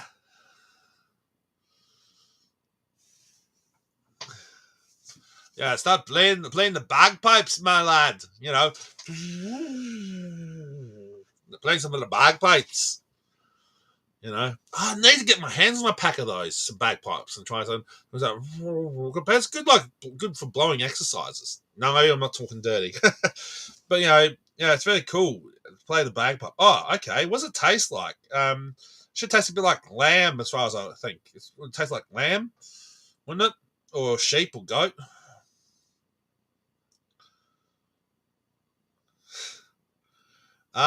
Yes, I'm very enduring, lad. I'm very enduring. Yeah, enduring. Yeah, very much, sir. I love speaking like a Scotsman, because the Scottish, we have a good accent, yeah, when it comes to talking like that. Okay, cool. Haggis is honking. That's cool, man. Like I said, if you come up with any more of these really good Scottish tongue twisters, I'd love to try and actually master some of them, because it's pretty awesome. Some of the Scottish slang. Yeah. Oh, okay. Interesting. Because I said I always would think of it tasting a bit like sheep, like a bit like a mashed up lamb roast. That's the way I sort of would see it, like a mashed up lamb taste, with a little bit of breadcrumbs and almost like a. For me, I thought a haggis would taste like a cross between like a mashed up steak mixed with some of the like a chicken stuffing or a turkey stuffing. That you do, laddie. Yeah, bring out some good old Scottish tongue twisters. Please do, sir. I'd love to try and have a crack at them. Yeah, hit him with me, sir. Like one from the boonies. Yes, that's common Scottish lingo. Yeah, exactly. The common Scottish lingo. I said that's the same. Lingo or slang, lingo, whatever. I'd love to talk some of that stuff. Like I said, if you got any more, man, I would love to try and read some of it out. If you got some more, mate, because I'd love to have a crack at it. Some of the tongue twisters and stuff. Yeah, and the yeah. Yeah, there we go. That's what I'm saying. Like a mashed up lamb taste. Yeah. Yeah. Yeah. Well, that's sort of like, okay. Sort of like, well, I sort of imagine like a mock Hagness would be, Sky. So you can always try this as an experiment. Like, get like a steak, shred that through like a mulch or something, like break it all up and whatever, like a steak type thing. Mulch it like a lamb steak. Just shred it all up and whatever. Mulch it, beat it, whatever you want to do. Chop it all up and mulch it, right? Just make it into like a patty. Make it into a patty. Then add like some of that sort of like some of that chicken stuffing or turkey stuffing, and just wrap it around and something like that. That's what I thought. But I don't know if that's actually like a what they call like a Welsh, like one of the Welsh things or whatever. I'm not sure. But that's the way I sort of like think like a Wellington or something. I always assumed it like something like that.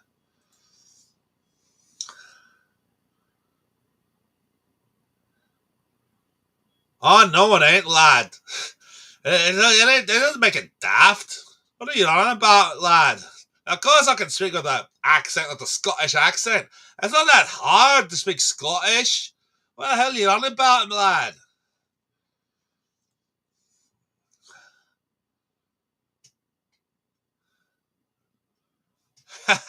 Yeah, I'll have to do that. But I don't know if he's got copyrighted video, so I might not just do that right now. Here we go. Read and Dosh and Norris. There we go. So that's how you say it. We Dosh and Norris. There we go. Nailed it, I think. We Dosh and Norris. That's cool. That's a cool one. Yeah, all the Scottish slang and phrases. That's cool. Cool. Yeah, so I might have to look it up later, dude, then. I might look it up tomorrow because it's getting a bit late now. It's about, 10, 13? Oh, not Dosh. It's, douche. Okay. No douche. It's Dosh. Okay. Yeah, so I gotta get my hang of my accents, Turtle. Yeah, I don't want to say something that sounds a little bit naughty, yeah? I don't want to make it sound like it's something from the frogs. Not in the fucking frogs in the fucking yard. Yeah, it's the way you got to pronounce the O sound to get the O sound, get the Orlan sound going. Now I've got to try and work on that. Because I can do it very Chinese. I can do it very good Chinese. Or Chinese or Indian. Oh, no, not Indian. Chinese or Japanese. Very good Japanese. So I'm going to work on that. Or a little bit of an Indian. A little bit of an Indian accent. Or just the black fella, ma. What you on about, ma? So, I've got a lot of voices that I could try and work on. But like I said, it's all about doing the accent proper. Yeah, that's what I'm saying. So, yeah. I know, I need to work on it. Hail Hitler! No, don't hang Hitler! I've got to work on that sort of thing, with the German and the Scottish. I've got to work on that. Yeah, some of that lingo. Gonsen, Feinchen, Sliden. Okay, later, Guardian. Have a good day, sir. Have a good night's sleep, sir. And if Beck's gone, I hope to talk to you again some other time, Beck, if you're not around anymore. But it's good to hear from you. See you in the chat. And yeah, it's again, Eternal. It's been good to have you. So, yeah, I think I might just wrap up because there's not much else to talk about now, I don't think. But it's good having all you people here. It's great to have your support, Sky and Eternal and Guardian and Beck. It's good to have you people around, I enjoy having you guys around. Yeah. So, yeah, I might try and do a little bit more music, and then I think we'll just wrap this up because there's not much else happening, people. So, unless you guys have got some other ideas we want to talk about, I'm pretty sure we're pretty well done here. Oh, but back to the mushrooms. Oh, wait a minute, I hadn't finished with the mushrooms. Okay, sorry, Guardian. I thought you was. Yeah, cool. No trouble. Yeah, exactly. Like I said, this is what's really cool, Eternal, is we may have difference of opinions, but at the end of the day, we'd still be friends. You know, that's the way I love it, Eternal. Is at the end of the day, Eternal Cupcake. At the end of the day, sir, it's really great we can just come together and just have a chilling session without no worries about drama on YouTube. You know, it's good that we can just sit around and chill and hang out. Oh yeah. Chop suey. Yeah, chop suey. You're chop suey, are you? Okay. Well, okay. Like I said, I think I'll just wrap it down now.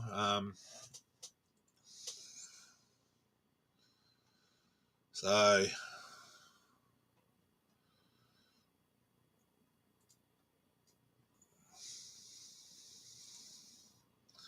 let's wrap down, people, with some good old music.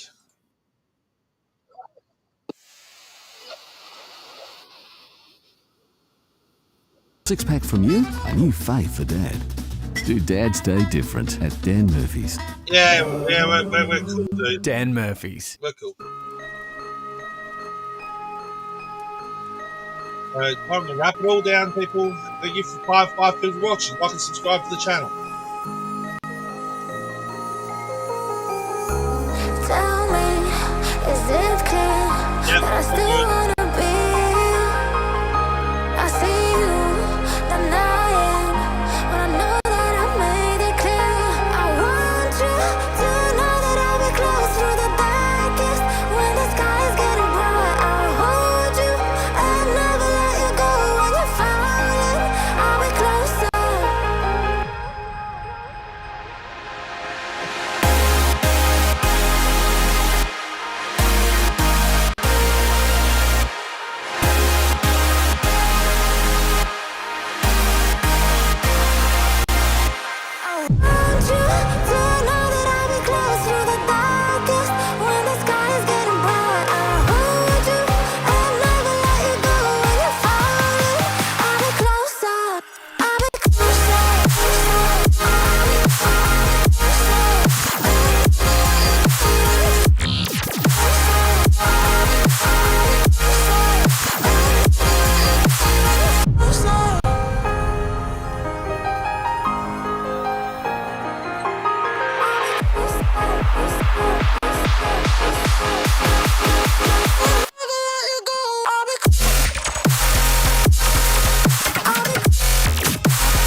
Take group chat to the next level in open groups. Experts, insiders, and join thousands of like-minded punters in Ned's open groups. Take it to the next level. Chances are you're about to lose.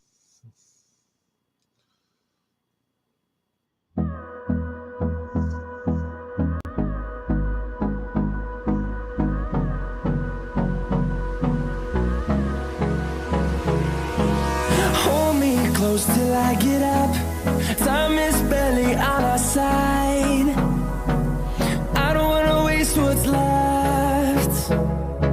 The storms we chase are leading us, and love is all we'll ever trust.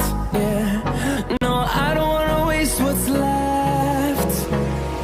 And on we'll go, through the wastelands, through the highways, till my shadow turns to sun rays. And on we'll go,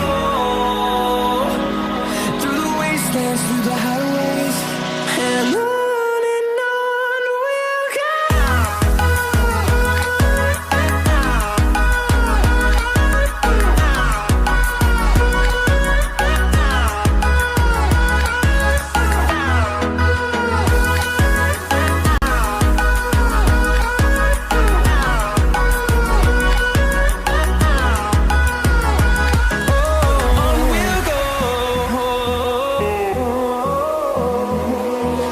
Finding life along the way, melodies we haven't played. Okay.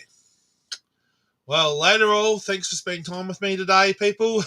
It's been a hectic day all round with the 2 drama streams and tonight's final stream. Now it's about 10 coming up to 11 and 12 o'clock before tomorrow. So again, hope to see you guys again sometime soon.